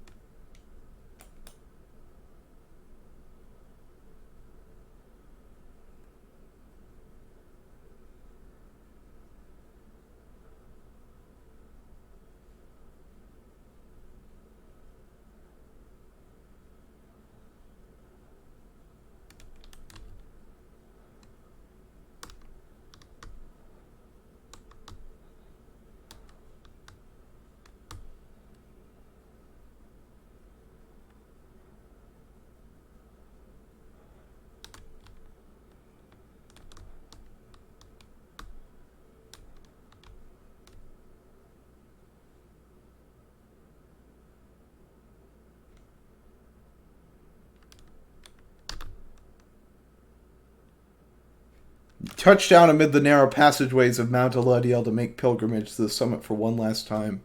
There one last liberation rite shall soon commence. There one last exile shall regain their freedom. Others shall remain to carry out their sentences here in the downside for the remainder of their lives. And in the Commonwealth, the plan of which you are a part shall either come to fruition or shall be suppressed.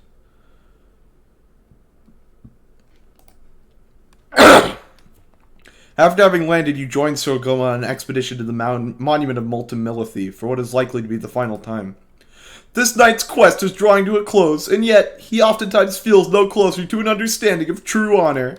Here he is, on the verge of his good companion's final opportunity at freedom, and he thinks only of himself. But nay, his thoughts are very much with them, for it is thanks only to them, and also you, good scribes, that this knight is even here. Then this knight's final quest is to see one of his good friends go free this one last time. That matters more to him even than honor. Soon he is finished. You return to the wagon in silence, feeling as though Molten Millithie has shown you favor. At dawn you shall begin your last descent. I might as well educate someone.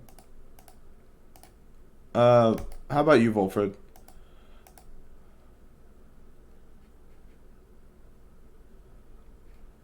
Long did I bide my time in anticipation that one day the Nightwings would reform under a common cause.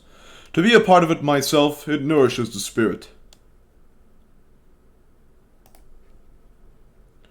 It's sometimes fear the spirit of the teaching of the scribes is already long forgotten back where we come from.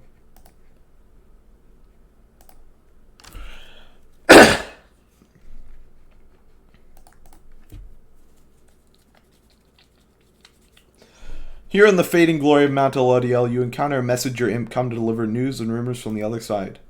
The news this time pertains to Jodariel, whom you liberated at the fall of Solium. You learn Jodariel's past transgressions have all been forgiven. She soon was to be reinstated on the Blood Border on the presumption that she wanted her old status back. In fact, she was offered an especially prestigious leadership position in the First Vale, an elite Blood Border platoon shrouded in secrecy other than the famous results of its operations. The Commonwealth's veiled leaders always were surrounded by sentinels in similar garb, for a demon such as she could not be seen in the streets. But she refused the gesture, rather bluntly the report suggests. Instead, she sought Volfred's agents, as well as several of her former fostered sons and daughters, and so the ranks of the revolution grow stronger. The last part of the messenger imp's news must have been damaged in transit, though it appears to be in Jodariel's own words. All you can tell is that it says, await. You thank the messenger imp for relaying this information. Your companions are excited to discuss the news. Tizo is fired up about the news of Jodariel's return to the Commonwealth. Having someone of Jodariel's will and stature with us on the other side shall pave the way toward a brighter future. We can envision it. A demon such as she set loose within the Commonwealth. Do you think she still has her horns now that she's back up there? She is an inspiration to us all, or to this night she is at least. The news of Jodariel's liberation fills you and your fellow exiles with newfound resolve.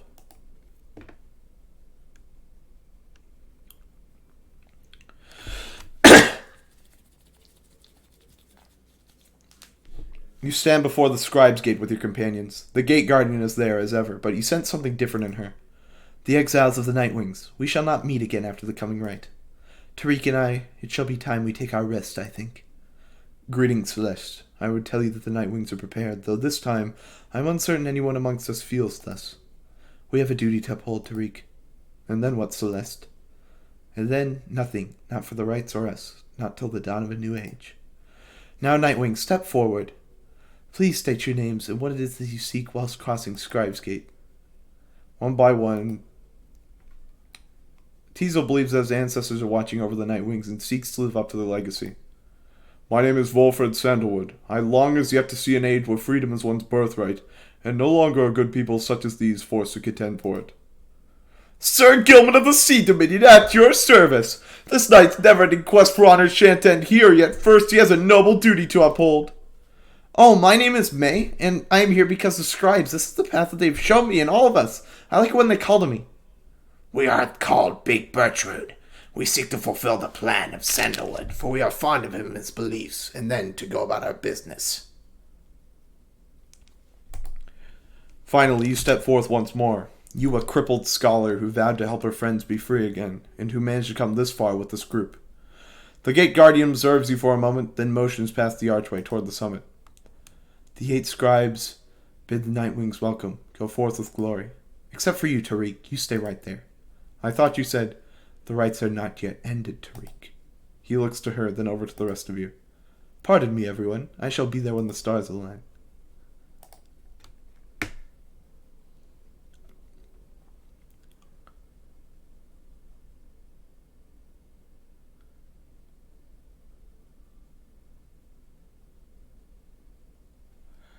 You have gained the summit of Mount Elodial for the 7th time, the final time in which any of you shall have a chance to leave the downside.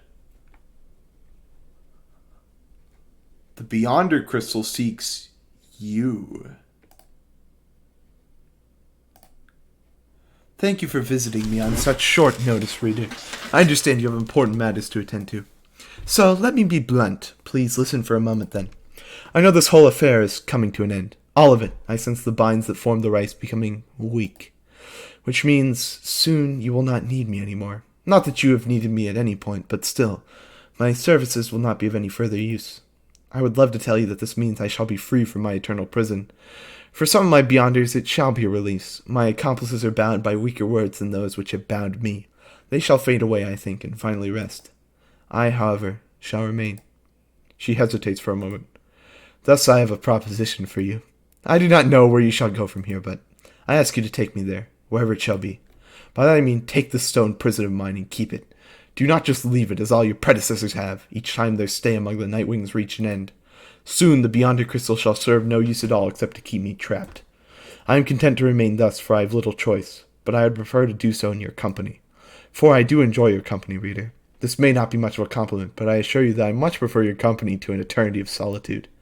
I have no wish to see you gain in years and to eventually decay whilst I remain unchanging. But I should rather have more years whilst having contact. Even if those years are to be brief, they shall afford me many more in which I might think back upon our times. Nor do I expect you to accommodate my needs, for I am well aware I have my limits in accommodating yours. That is to say, I wish you to go forth after this night and live your life however you see fit. For your own sake, may all this rights business enrich your coming days somehow. And, in considering that life after this night, if you think that there may be a place in it for me, however small, then, once again, I simply ask that you take me along. That way, should you ever wish to visit me again sometime, you could, and I would like to have that as an option more than not. My request here is a selfish one, for there is little I can offer in exchange, other than what little my companionship is worth. Perhaps I could lull you to sleep once in a while.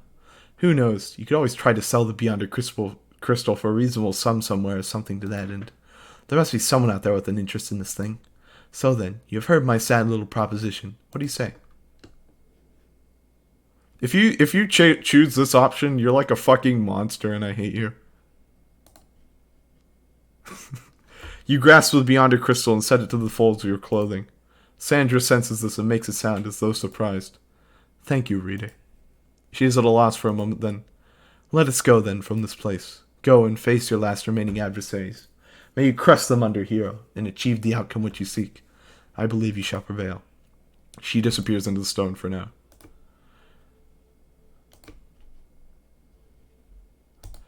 Let's say goodbye to Falcon Ron. Hey guys, I guess you probably heard the big news, huh?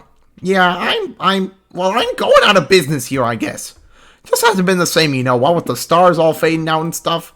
Anyways, just wanted to say you guys are great, and I'm sure I'm gonna miss having you guys as customers and all that.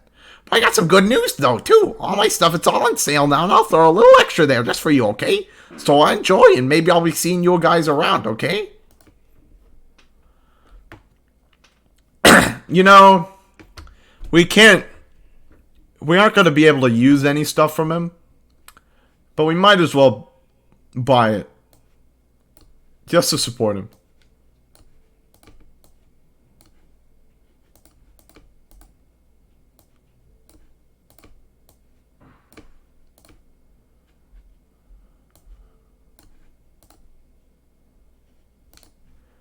You guys really are my favorite customers, Oh, more pages in the book.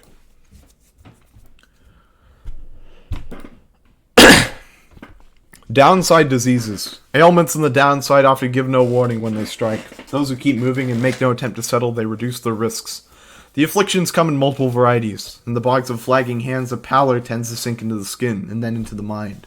The nauseating sea of solace north of there is difficult for some to tolerate. Very hot or very cold environs bring their own specific side effects. My coat is not as lustrous now. My fangs are long.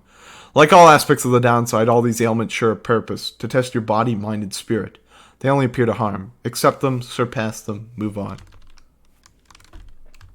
Forge findings. There's a simple pleasure to be found in foraging about this place. Easy for a cur to say, of course. Though barren looking to the naked eye, the downside has its share of semi-hidden treasures waiting to be found. It was a nose for treasure after all which drew us here. Certain types of artifacts found in this place would fetch a reasonable sum in soul, whether because they shine with inner light or due to other special properties. I've observed that stardust, freshly fallen from the heavens, sometimes glimmers in the afternoons. I have not found a use for it as yet, although because it brings me faith, perhaps I have indeed. Alright. It's time for the final rite. You have gained the summit of Mount Elodiel for the 7th time. Very few stars remain above to light your way as you wait the commencement of the final liberation rite. The lone minstrel finds you clutching the Book of Rites, seeking there, perhaps some bit of wisdom that has eluded you thus far, or reading about foraging for some reason. Reader, Red is the impostor. We may not have a chance to speak again after this. I may have to go. I wish to say that I am grateful for having made your acquaintance, and I shall remember you with fondness. I wish you well this night and always. Go forth with glory. Then he looks up and he extends his hand in friendship. You clasp it. You see Bertrude has joined you. All of your companions are there with her, in fact. Reading 1. Thou art both wiser and less irritating than most others of thy kind. We have learned something from thee, and we are grateful. Tizo wants you to know he has the utmost faith in you. It is strange for me to say, given the circumstances of our meeting, reader, but it truly has been a pleasure. Onward now. Let us achieve our plan. Oh, hi, miss. The others, they said they wanted me to join them and come talk to you, so here I am. The scribes are watching us. Master Reader, it has been this night's greatest honor to have served with you. Let this be our most glorious stand yet. You look upon your fellow exiles, your companions with whom you have withstood the downside, and with whom you shall now conduct this final rite. Begging your pardon, but my time has come. We shall see each other soon. He departs. After this night, the outcome of Wolfred's plan, the plan of which you all have been a part, shall be decided, one way or another. For now, all you can do is strive to prevail against your final adversaries, so that one last companion may go free. You rise to join your fellow exiles as the last remaining stars ignite.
Not another word. The demon Orlek slowly raises his clawed fingers to his mask. The false Nightwings have arrived at last. Long have I awaited this. My freedom once was stolen from me. Then I was cheated of it, here upon this mountain top. You may now attempt to take it from me once BB, shut the fuck up, oh my god.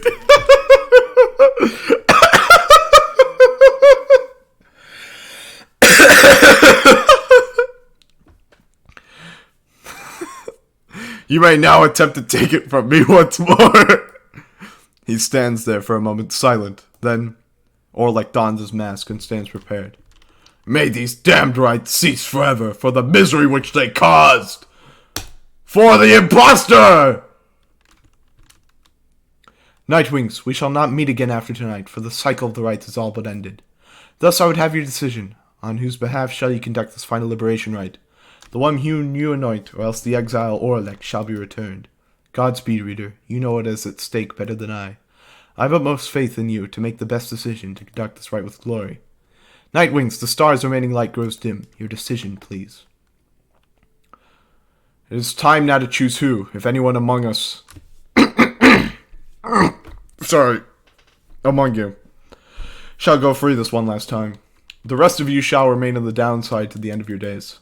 One by one you meet the gazes of each of your fellow exiles. Tizo, Sir Gilman the Bold, Volfred, Bertrude, May.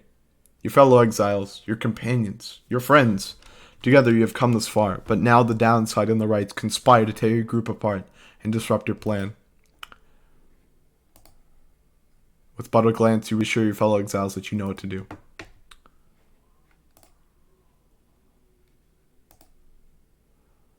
Sir Gilman, I've denied you your freedom twice in the name of others being liberated. Now is time for you to regain your honor. What has this knight done that he should warrant such a courtesy as this? Know that he shall strive with all his heart. Your choice is cast. As for your other companions, you sense a clarity of thought and purpose in each of them. They stand ready to support Sir Gilman as well as you.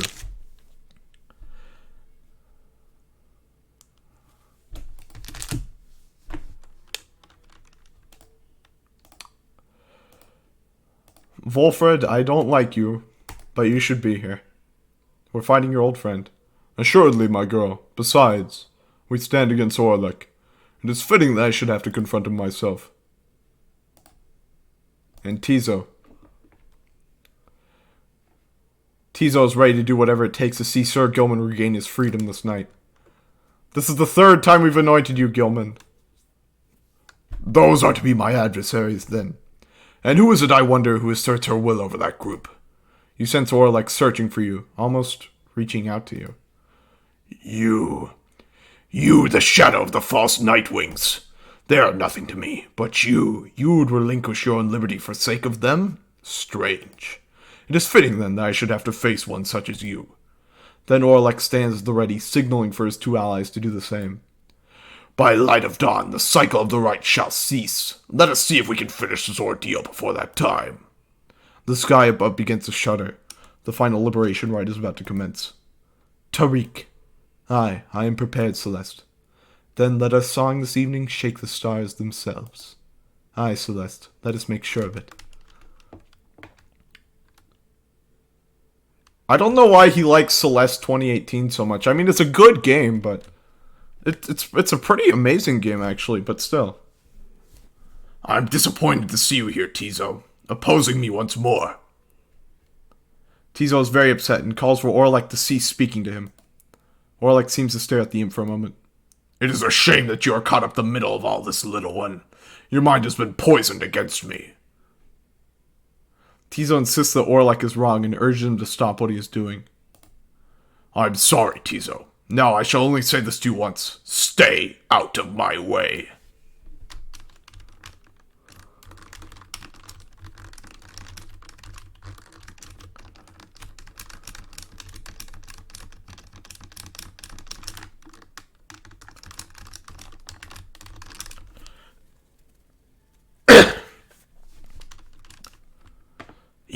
You were the Rymans once again.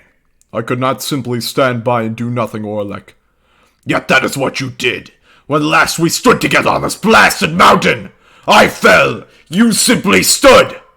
Orlek, what shall it take for you to be convinced I took no part in your betrayal? Orlek seems to consider the question, but only for a moment. Give me my damn freedom. Let me prevail, here and now. Would you promise to uphold our plan?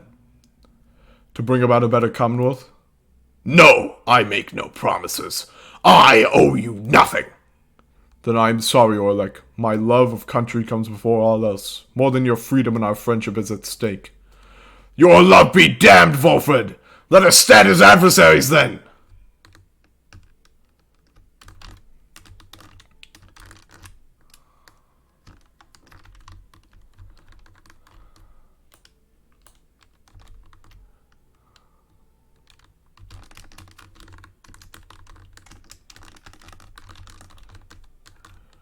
Shit.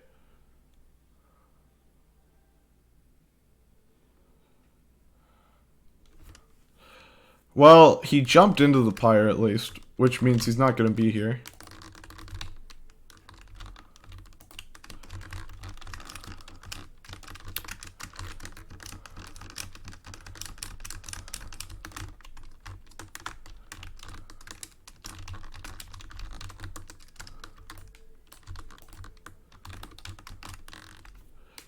Shit.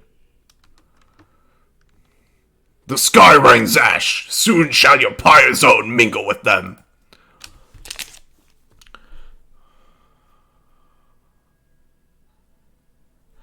Just then, the skies above begin to rain down fire. The final throes of the cycle of the rites and the ending of the age.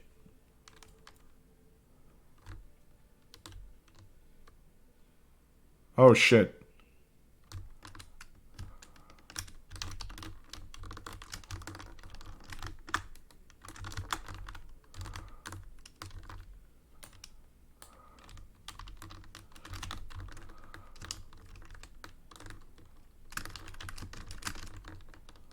Fuck, okay.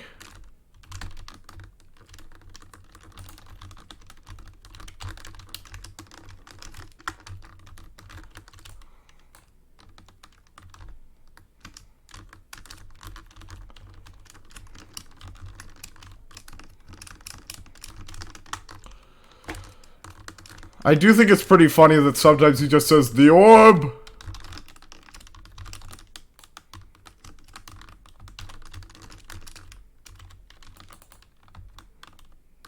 Fuck! All of you, you shall rot here. You shall rot as I have all these many years. You false Nightwings who would deny me once again my rightful liberty. You who deny that liberty to all the triumvirates you face and vanquish under the guise of the traditions of those blasted scribes. Come, let us continue with this glorious affair.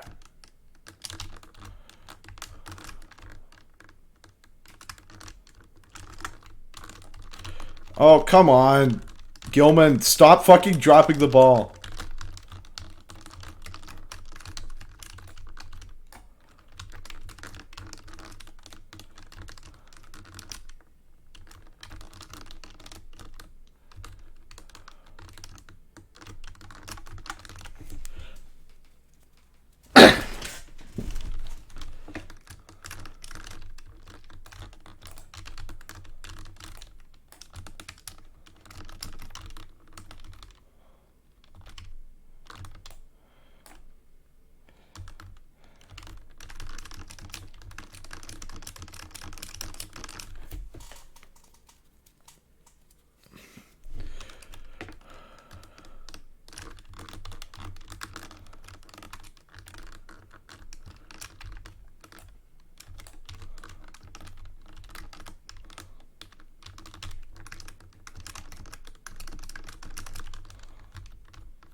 Your pyre His flames now threaten to die at any moment. Orlek makes a sound like laughter, but says nothing as he prepares one last assault against your side.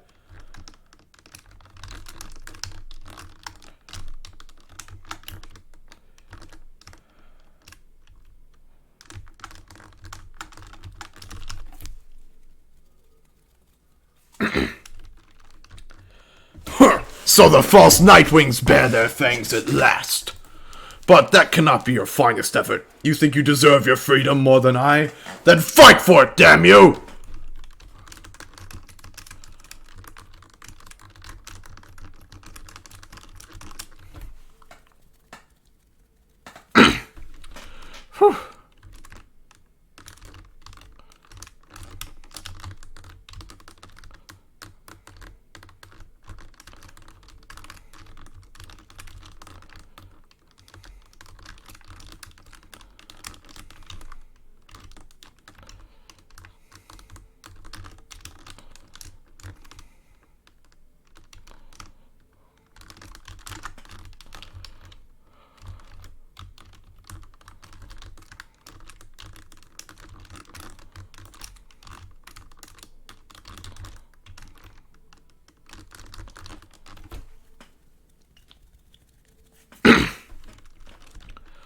Orlek stands, breathing heavily. He looks back on the thin lick of flame that is a smoldering pyre before turning his attention back to your triumvirate. Alright. I've got this under control now.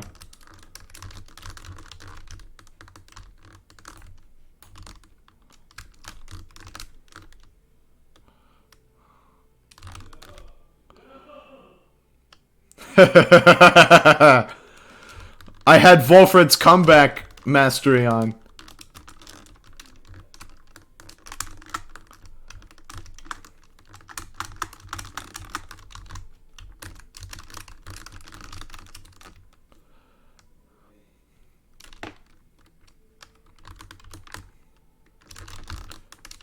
Well, thanks for getting out of the way, Orlek.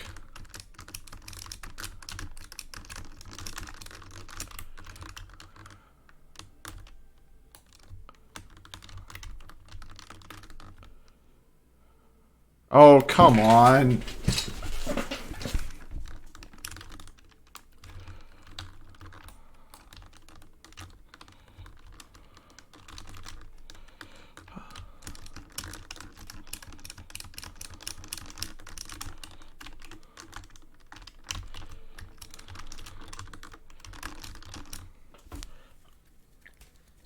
Oh, thank God.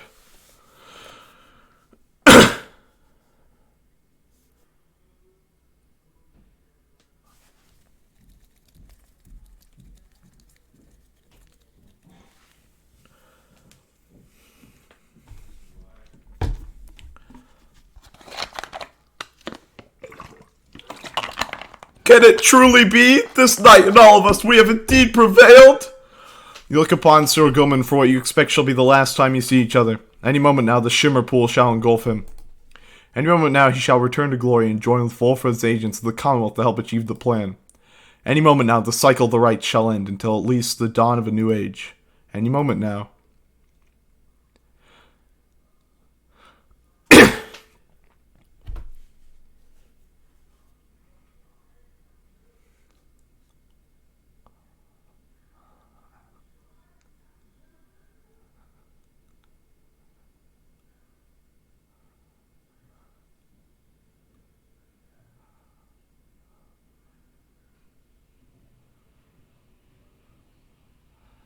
This night is beginning to feel extraordinarily uneasy about things here.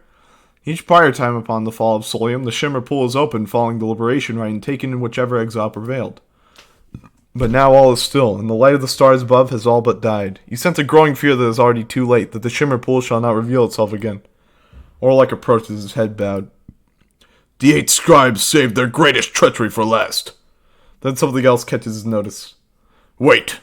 A sudden rush of starlight cascades through the stillness of the summit. The Shimmer Pool has appeared again, different somehow, but open. Sir Gilman looks upon it, but it does not engulf him, or at least not yet. It seems I was mistaken then. The 8 scribes, this is not their greatest treachery. It is their greatest jest. The Shimmer Pool is flung wide open. It seems that all are worthy now of freedom. Orlek strides toward the Shimmer Pool, but... Halt, Orlek. Orlek glances over at the lone minstrel almost in surprise. The Shimmer Pool has lost most of its strength. You step inside and you shall surely drown, of that I can assure you. He laughs to himself at this. Then we have all been cheated. No, the Shimmer Pool is revealed, and one of you may still return as planned. But as for who returns, someone shall have to choose. Ere the last light of the stars is extinguished and the right cease to be. This is the final trial of the Scribes. The final trial of the Scribes? Then our confrontation. The liberation rite. It all was meaningless. No, the victor of the confrontation is to be the one who make the choice among those closest to the Scribes. Either the anointed or she who anointed them. So then this night he can return, although perhaps the Master Reader can return instead. Aye, it shall be either you, the Reader, or... It shall be either or. Sir Gilman, please make your decision quickly, lest it shall be forfeit. I do not know for how much longer the light of the stars shall offer you this gift. Good minstrel, why, the choice which you present unto this night is very simple then. Master Reader, this night hereby declares you shall be free. Sir Gilman wishes to give up his freedom so you may regain yours. Very well. Reader, madam, the choice which Sir Gilman made, or rather the choice which he gave, it is now yours to make instead. This choice, it may keep bouncing back and forth like this? Absurd. It may, until such time as one of you is willing to accept the burden and the outcome of the choice. That is the trial. And I fear that there is little time remaining now. Reader, if you and your companion are too cordial with each other to accept that freedom, either one of you, then I shall gladly take it. Freedom ought to be more than some flirtatious trifle to exchange. Reader, what is your will? Well, let's give it to him. Let's send him home. You are decided. You have chosen Sir Gilman. He looked at you with some astonishment. Sir Gilman, sir, do you accept the reader's choice, or shall you make another? Then this knight hereby accepts, though such a gift, it is too much. Good master reader, it is too much. Then it is done. You see a look of genuine surprise flash across Sir Gilman's face, and then he is gone.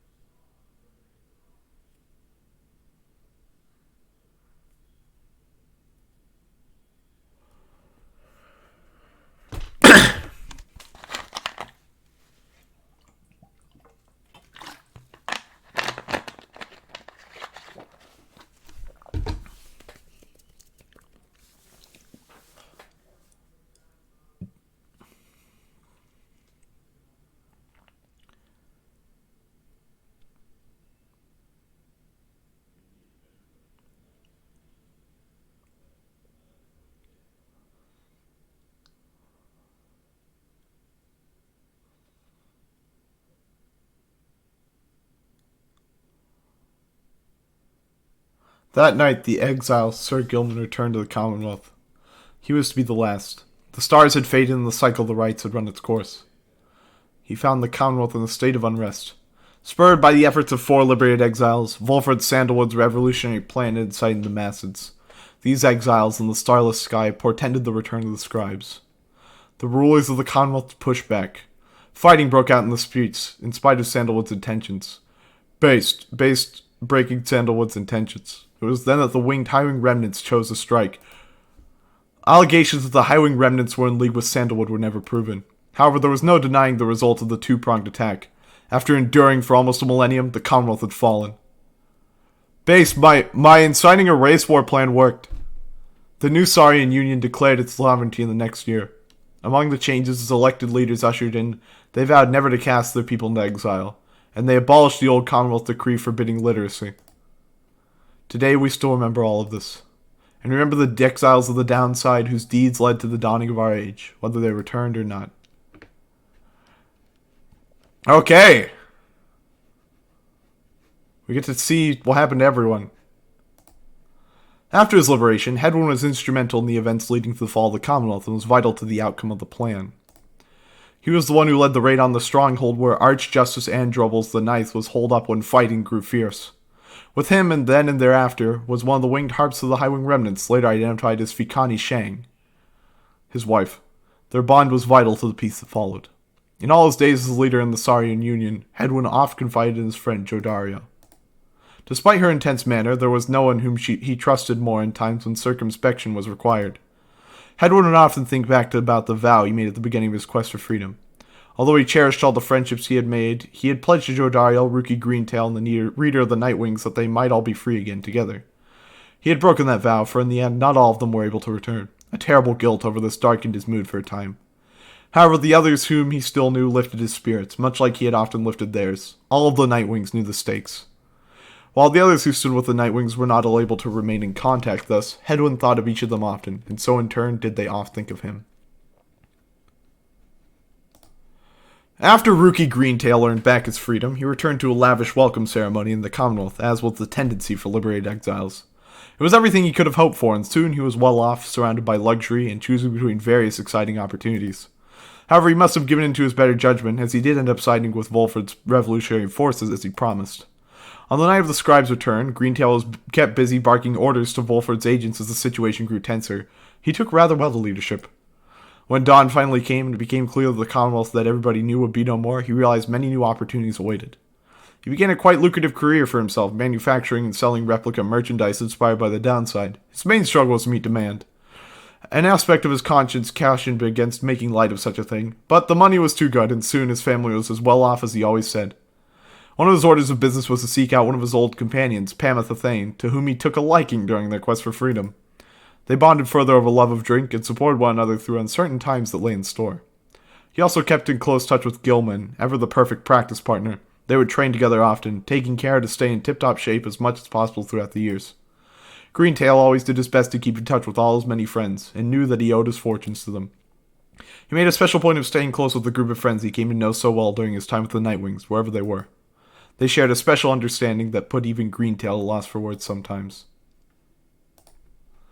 After her liberation, Jodariel soon became an icon of the movement that led to the collapse of the Commonwealth and the rise of the Saurian Union. Her military prowess and experience led to key victories in clashes against Commonwealth loyalists. Each time she was able to subdue the opposition, avoiding lethal force. In the uncertain times that followed, Jodariel's seasoned expertise often came to play both in matters of security and of state. For instance, she conscripted and trained a team of volunteers in public safety. The community did not know what to make of such a cordial bunch at first, but soon came to value their service. They have stood for the people ever since, and we celebrate their founding day every year. She remained close with Hedwyn all through this experience, and they supported each other through their struggles many, many times. She often had to stop herself from fearing for May, whom she had tried to look after as much as possible on the downside. Soon she would reassure herself that May was very capable of surviving on her own, and in fact she was not mistaken. She continued training on her own, a regiment that grew stricter with each passing year. There were those who sought to train with her, and she sometimes obliged. There remained one other constant in her life. She would always remember her days among the Nightwings, and with fondness for the most part. After the final liberation light, Lendl refused to believe that the rites had truly ended. He would sit through night after consecutive night, staring into the blackness of the sky, awaiting any kind of sign that he might gain another chance at freedom. No such sign ever came. His fellow accusers started to express concern for him. Survival had become their top priority once liberty had slipped from their grasp. But Lendl dismissed them as weak fools. He insisted, rather forcefully, that any evening now, the stars would shine for him again and mark the way toward his inevitable freedom. He was of course mistaken. The others in his triumvirate were left with little choice but to abandon him. After that, the exile known as Lendl the Liar was never seen again. However, there have since been sightings of a bedraggled demon who wanders the downside and bears Lendl's cool countenance, suggesting he yet lives. Long after the rites had ended, May admitted that she knew well before the fact that she would not be going home again. At least she had a very strong feeling. She ended up not minding very much, because she had little to return to in the Commonwealth. Her sense of home had changed. She took to wandering from one celestial landmark to the next, ever paying homage to the 8 Scribes, who she believed had influenced all that transpired. She was no stranger to traveling alone, but was always happy to have company. Among her friends, she always remained close with Tizo, who, more so than anyone, could always make her laugh. Though they could not see each other any longer, May often thought about Jodariel and spoke to her as though she were there. May tried never to make a decision without first consulting her idea of what Miss Jodariel might say. Whenever she felt genuine doubt, which was not very often, she sought out the reader of the Nightwings. If there was anyone whom she trusted as much as the Scribes, it was her. May always was devoted to her faith, more so to her friends. Her gentle manner and unwavering conviction often helped them brave life on the downside, both with courage and with grace. After his liberation, Almer Oldheart was separated from his father, Dalbert, who had cast the sun into the Shimmer Pool in his own place. The elderly Dalbert Oldheart, having achieved his goal of earning back his son's freedom, retired from the rites. By the time the cycle of the rites had reached its end, Dalbert's time had come as well. Almer did not learn much of this until much later. Surely Dalbert would have wanted it that way, would that he could have seen his son during that vital time. On the night of the Scribe's return, Almer became inspired by what he saw all happening all around him. It reminded him of his father's words and beliefs. Soon Almer joined the fight, protecting others bodily as the situation escalated. By dawn's first light it was over. Almer was exhausted, but the cause had prevailed. From that point forward, he worked tirelessly to continue his father's work as a historian and curator of Kur culture. He ended up providing invaluable perspective during the formation of the Saurian Union, as someone strongly connected both the Kurs and to his own kind. He found that the Oldheart lineage carried a great deal of respect, and was able to bridge many cultural issues between his people as they transitioned into modern times. Not a day went by that Almer Oldheart did not think about his father, and give thanks to him, and speak to him at morning and at night. Would that the stars yet shone, for surely Dalbert's would be there among them now, smiling down at his son, and watching over him and his kin. After the cycle of the rites ceased turning, the lone minstrel bade the remaining Nightwings take the Black Wagon and seek their fortunes elsewhere on the downside. Their parting was heartfelt but brief. He remained there at the summit of Mount Elodiel, which Celeste, where the two of them would chronicle the final outcome of the cycle. Neither Tariq nor Celeste were ever seen again. We know all this now through song attributed to them. Some claim these songs originated in the taverns of the Saurian Union, and merely were imbued with the weight of folklore. However, exiles liberated from the downside corroborate each other's claims at having met this duo that presided over the liberation rites. Another folktale suggests these minstrels were heralds of the Scribes. Having fulfilled their obligations, they departed the world we know and rejoined their patrons. One of their famous songs describes another, simpler outcome, that the two gave up their duties to the rites in favor of a life that they could share together. In any case, they are likely to remain the subject of such verses and such songs, for it was they who watched over the rites and ushered in our times. Barker was after that. Okay. Barker Ashpaws never had much interest in returning to the Commonwealth, for he always found its bylaws to be stifling, so when the rites ended, he did not care at first. He soon grew very bored. The rites had given his life a certain sense of structure he had always needed. He missed the raw anticipation of it all. He decided to continue conducting the rites for the thrill of it. He bent some of the rules and replaced some of the objects, but it was close enough. His packmates, the dissidents, proved more than happy to participate, and thus they ran against each other back in Jomir Valley. Gradually, other exiles familiar with the rites, as well as those who had not heard of it at all, started to take an interest. They ended up giving Barker Ashpots some healthy competition. His old feud with Rookie Greentail ceased meaning anything to him, and he forgot all about it amid his new pursuits. Ultimately, even Barker Ashpaws, who had led such a directionless existence to that point, found something of a calling through the rites. Whether he took the rites less seriously than any other exile of his time, or more, was oft debated by those who watched him work. Once the rites had ended, the Imp Tizo had a job to do, quite unlike most exiles trapped further than the downside. The Lone Minstrel asked that he watch over the Black Wagon, which the Nightwings had used extensively for travel and for shelter all throughout their quest. Tizo obliged, for he knew that wagon, as well as its drive-up inhabitants, perhaps better than anyone. What became of the wagon exactly was never verified, as evidence of Tizo's thorough work. After that, he liked to while away his days with any of his friends, or else with fellow imps. He would visit his friend May at every opportunity. She was among the few who could consistently interpret what he meant, and they were always close since first they met. Sandalwood sometimes called for his assistance, and Tizo was always happy to oblige. The two would often reminisce about their times with the Lone Minstrel. He often chirped about the Reader of the Nightwings, with whom he built quite a rapport. The Reader understood him perhaps better than anyone. Indeed, Tizo would often express wistful gratitude for all his time with the Nightwings, and their many adventures throughout the land that was always his home. Other than that, Tizo would sometimes help interpret for messenger imps relaying news to and from the Saurian Union. Despite having gained significant celebrity abroad, he never let it go to his head. And he would go fishing in the Sea of Solace at every single chance he got. After the cycle of the rites ceased turning, records of what happened to the Black Wagon of the Nightwings became inconclusive and contradictory. Some accounts suggest that the exiles of the Nightwings, who remained on the downside, continued to make use of the Black Wagon as their place of shelter and their means of travel. However, there is no record of what happened to the wagon's contents, such as the Book of Rites or the Beyonder Crystal, said to be haunted by the apparition Sandra the Unseeing. One possibility is that, when the Lone Minstrel took his leave, he took the Beyonder Crystal with him, for he was thus obliged. By this line of reasoning, however, the Black Wagon itself should have been taken also. Others remain skeptical that the Beyonder Crystal ever existed, or rather that the visions that it granted were anything other than the result of an active imagination or a fever dream. The bog dwellers of the southern bogs offer still another explanation, for they are familiar with binding enchantments. If there existed such an object in which the Sisters of the Arch had been expelled for more than 800 years, then the enchantment could have expired along with the light of the stars. How this would have meant for Sandra and the Beyonders is difficult to say for certain, other than it may have meant that they were finally released. Nevertheless, the fates of Sandra and the Beyonder Crystal remain unknown. Yet those exiles of the Nightwings who claimed to have seen this apparition all spoke of her with degrees of reverence, or perhaps a little fear. Can you believe this, reader? Honestly. Sandra has appeared before you, as well as you can see. They're so far from the mark with all this nonsense, I am wont to laugh. In fact, here goes. She laughs. She is referring to the count of her. You sense she does not care for it. Well, let them gossip all they like. I merely wish that they would mention you at least in passing when next they are at it. Though they shall never know even half of it, shall they?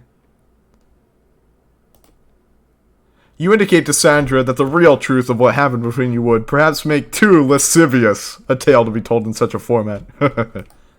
She makes a bemused sound at this. Perhaps that story ought to get out then. To think that they would go all the trouble to make literacy accepted once again, only to print such drivel.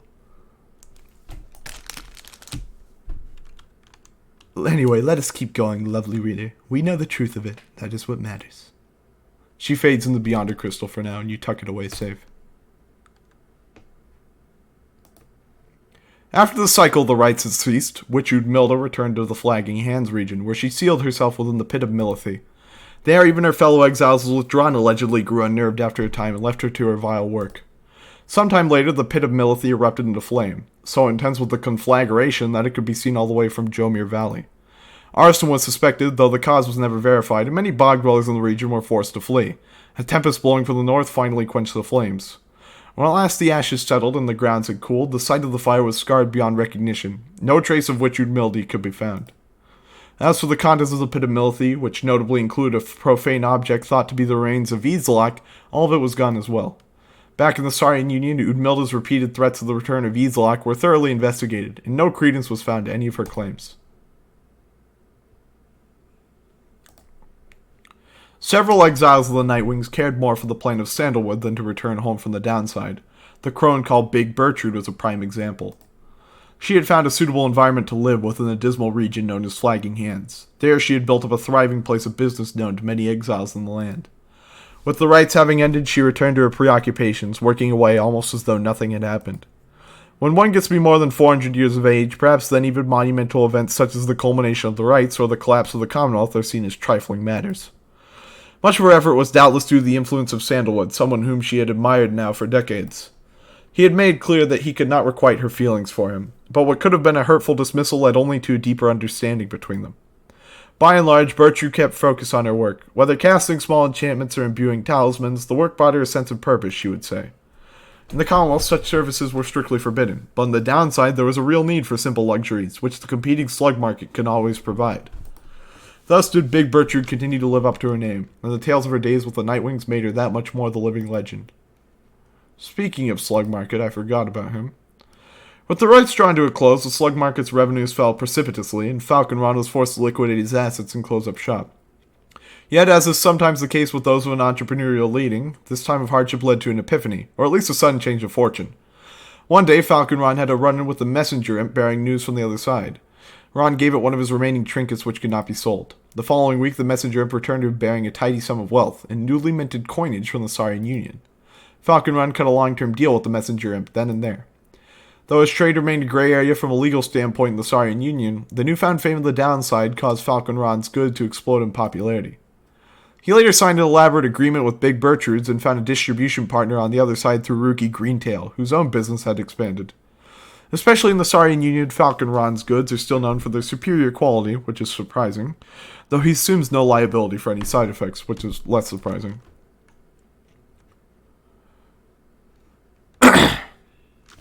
When the Worm Gilman returned to the Commonwealth, he believed that he regained something even more important than his freedom, his honor. Gilman relinquished his knighthood and declined an opportunity to serve as captain on the Blood Border. He was not interested in fighting any longer. Yet, as is sometimes the case with those such as he, a circumstance soon came about in which there came a need for him to once again make use of his military training. He fought that night of the Scribes' return. He fought with all his might. He faced other Worm Knights. He cared only for the cause. When the matter was at last put to rest, then Gilman truly knew his time as a knight had ended. He declared to all those in earshot that he would never fight again. Unless, of course, there arose some other extraordinary set of circumstance, again requiring him to fight, but he certainly hoped not. He still trained regularly, just in case, especially with his fleet-footed friend, Rookie Greentail. He was always grateful for having studied under the reader of the Nightwings, without whom he would never have completed his penance. Because of this, and perhaps because they're on opposite sides of the world now, Gilman dedicated his life to her. By that point, he had long forgotten about his days under the leadership of Sir Deluge, his former commander. Breaking free of his abusive leadership was his first step toward gaining a bit of self-respect. Gilman never did return to his homeland of the Sea Dominion, and was content to lead a monastic life on a small residence in the hills. It was just high up enough to make him keep striving to conquer his fear of heights. Other than that, an intense daily training regimen and the occasional visit from an old companion was more than enough to keep him optimistic and engaged. He knew by then that honor was not something to be won, but a contract with oneself to be renewed each day. All his life, Sir Deluge had fled from one danger only to find himself facing another. He had escaped the war-torn waters of the Sea Dominion. He had escaped the blood border of the Commonwealth. And now he had escaped the rites. After the rites had ended, many exiles wrapped up in the ancient tests were crestfallen, as their last chance to return to their homes vanished, along with the stars above. But Deluge did not mind, for this outcome meant that at last there was no burden of responsibility weighing down on him. While most of his fellow exiles of the Pyre hearts yet longed for the waters of the Sea Dominion, driven as ever by their impulses toward conflict, Deluge settled down. With him remained one of his companions, one Lady Seagrass, who had taken a liking to him for some reason. Reportedly, they disappeared into the waters of Worm Gulf, which may begin to explain the significant increase in worm population observed in the vicinity. After regaining her freedom, Pamitha Thane found herself in a difficult position. Having once betrayed her people, the Highwing remnants, she knew that she would not be welcome in her native home. She did not trust the Commonwealth either. Instead, she found her place among Volfred Sandalwood's agents, who were doing their best, busy doing their part to fulfill the plan. The plan took certain unexpected turns, but in the end resulted in the outcome Sandalwood had envisioned. It was fortunate that the Highwing remnants arrived when they did on the night of Scribes' return. However, Pamitha denied any involvement with or foreknowledge of this. Afterward, Pamitha played an active part in negotiating terms between the Highwing remnants and the new nation that would become our Saurian Union. No, she does not have Kanaya hair. No, it's not Homestuck. It's not Homestuck. I'm gonna cry. Her previous attempt at something of the sort led to her exile. She must have felt some satisfaction to succeed this time around. Sometime later, Pamitha had an unexpected run-in with Rookie Greentail, with whom she had spent a fair amount of time while traveling with the Nightwings. Under these new set of circumstances, it turned out the two had more to talk about, and rather more in common. They had often put to the test which one was able to outdrink the other. It is unclear as to which one of them prevailed in that contest in the end. One day, Pamitha received an invitation to return to the Highwing remnants, where she was to be fully pardoned. That was where she ran into her blood sister, Tamitha, for the first time since her exile. The reunion was not as amicable as Pamitha might have hoped, and Tamitha, still resentful of their history together, turned violent. Pamitha would later brush aside the incident, though always had an injury to show for it. Yet from that point on, the blood sisters were back on speaking terms, at least for the most part. Later, when asked, Pamitha Thane admitted she felt as though she had no home to call her own. This was during an interview conducted amid an extensive trip abroad, for she had traveled thousands of leagues beyond the bound of the Saurian Union. Pamitha continued a journey thus, citing that reminded her of when she was younger and could fly unfettered. As soon as possible after Tamitha Thane earned back her liberty, she rejoined her sisters of the Highwing remnants in the mountains north of the Commonwealth. The Commonwealth believed that someone such as she could be rehabilitated through years spent in exile. Instead, her hatred for her ancient enemies only intensified. On the night of the Scribes' return, the Highwing remnants were poised to strike the Commonwealth in a decisive blow. They had received credible intelligence about the expected positions of the Commonwealth leadership and of specific weaknesses in the bloodborne defenses anticipated that night.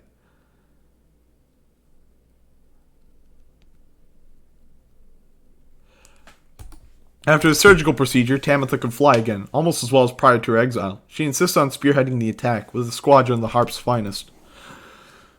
They decided on their foes exactly as planned. The chaos that had risen in the streets of the Commonwealth that night made for an optimal diversion. Nonetheless, the battle took its toll. Many of Tamitha's sisters fell. She herself sustained many grievous wounds, but ignored them all and fought with a terrible fury. By dawn, the leaders of the Commonwealth had been eliminated, and Tamitha was limping back toward the mountains. She would never fly again. Soon after the fall of the Commonwealth, Tamitha attended a debriefing in which her blood sister, Pamitha, was also in attendance.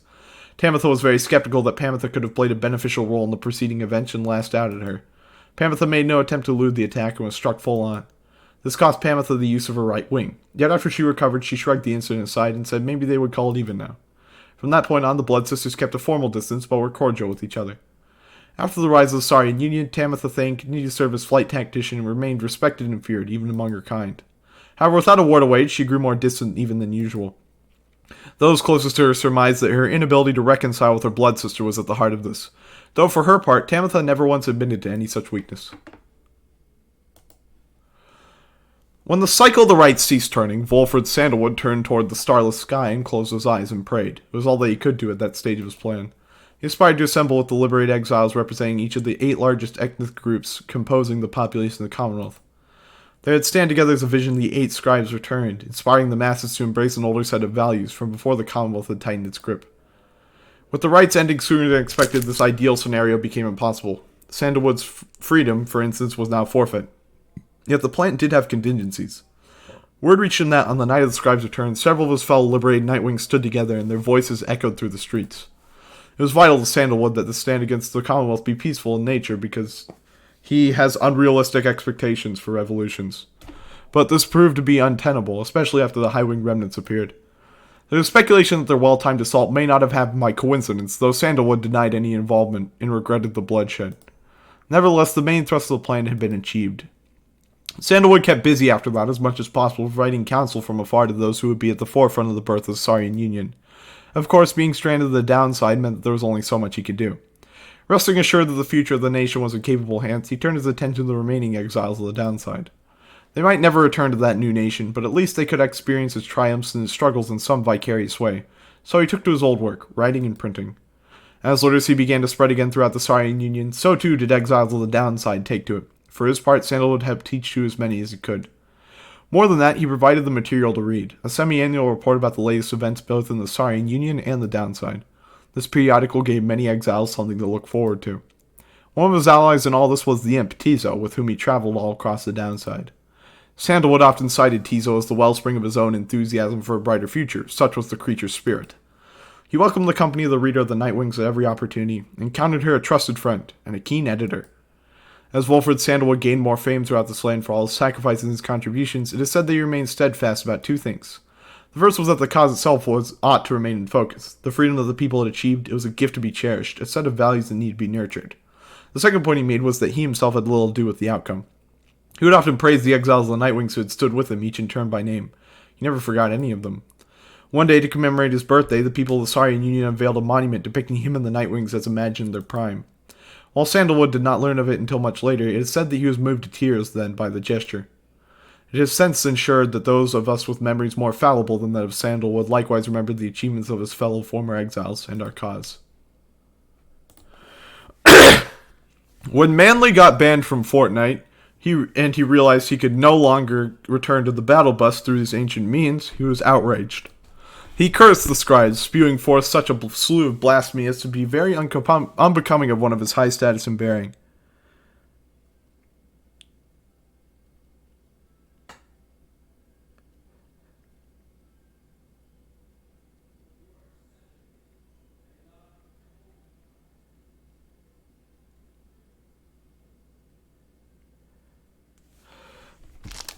When at last he calmed himself, he focused all his energies on attempting to find another means of Spider-Man Homecoming 2017. He maintained regular contact with his wealthy family on the other side via Messenger, and used their vast store of V-Bucks to explore other means of escape. He tried using an elaborate pulley system. He attempted to retrofit a flying black wagon with superior propulsion. He tried an imp raft, a hot air balloon, a battle bus, even prayer. Nothing worked. There was only one way to escape the downside, and now it was gone. Tinderstoff bankrupted his family in these vain attempts. At last, such was his shame that he retreated to the teeming woods of Tilted Towers, to Cinderwood, to Tomato Town. There he had walls, complaining to his comrades of the chassis who still put up with him, either about his own misfortune or the latest news from the other side. Once it became clear to Ignarius that the rites were drawing to a close, he knew that it was time for him and the Tempers to call it quits. But first he and the Tempers decided to celebrate, and that they did for many, many nights. The revelry did eventually subside. The exiles parted amicably and went their separate ways. He roamed the downside then, searching for some meaning in his life, sometimes taking odd jobs requiring his brute strength. He never remained alone for very long and took on many lovers in his time. However, he sometimes thought about the one he had called Curly Horns and what became of her. Though his glory days as the most powerful conductor of the rites had long since passed, he always enjoyed the fearsome reputation he had cultivated at the time. After the shimmer pool closed for what would be the last time, Orlek looked around him in the flickering light of the Nightwing's still burning pyre. He had then turned to the fall of Solium and looked up toward the black, starless sky. He cursed the 8 scribes, then one after another. After that he strode forward, towards the waters coursing from the sides of Mount Oladio, and without hesitating he cast himself down. Orlek's body was never recovered.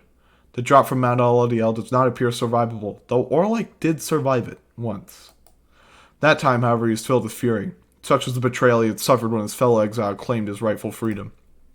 This time Orlek was filled with nothingness and chose to leave the downside in the one way he still knew he could. The other Nightwings who were witness to this never forgot what they saw. There is one more account which warrants mention. The Nightwings conducted the rites under the guidance of a reader. Little is known of her. However, some accounts of her begin to paint a picture. We know she was of common birth, weak-framed, though raised with a penchant for learning. The journey to the downside left her close to death. It was then that the Nightwings found her. They brought her from the brink, she showed them the path. She pressed onward with the others. She made a vow to help her friends be free. Thus did the cycle of the rites commence in its final turns. When the final right arrived, the reader's freedom was at stake. In the end, however, she remained in exile. From that point on, accounts of her diverge. It is said the voice which troubled her she never heard again, because he got killed. Some say she helped improve the lives of other downside exiles, though whether that is true only she knows. Someday, perhaps the reader's own star shall emerge. Then it shall pierce the dark of night in all its brilliant glory. Until such time, ever after, all of us gives thanks.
So that song actually changes depending on what choices you made while you were playing the game. There are like over 100 configurations, I think. That is Pyre. I think it's one of the best games ever made. I think it really uses the medium to its fullest advantage. My only real major complaint is it's kind of lukewarm at the end. Like, it really hits the emotional beats. I don't mean that. I just mean, like, Wolfred's revolution is really mild. He's like, let's just make it a liberal democracy. And it's like, okay. Also, the fact that he insists on it being peaceful is like really weirdly worded. Like it's like they were afraid that they thought the game was going to like incite violence or something. But yeah, I genuinely think this is one of the best games ever made. Easily Supergiant's best work, and I haven't played their other games, but I am very confident this is better than the other ones. Not to say those ones are bad. This one is just so transformative. Like, it is so good. It is ridiculous how it just transcends the medium. And if this game hadn't financially failed, like, it didn't fail. If this game was more popular, I should say, it still made enough money, obviously. I think it really could have changed the industry, like how we tell stories in games, because of how it uses choice so well. Tomorrow, I don't know what we're going to be streaming, but I'll think of something. Thank you all for watching, and I hope to see you there.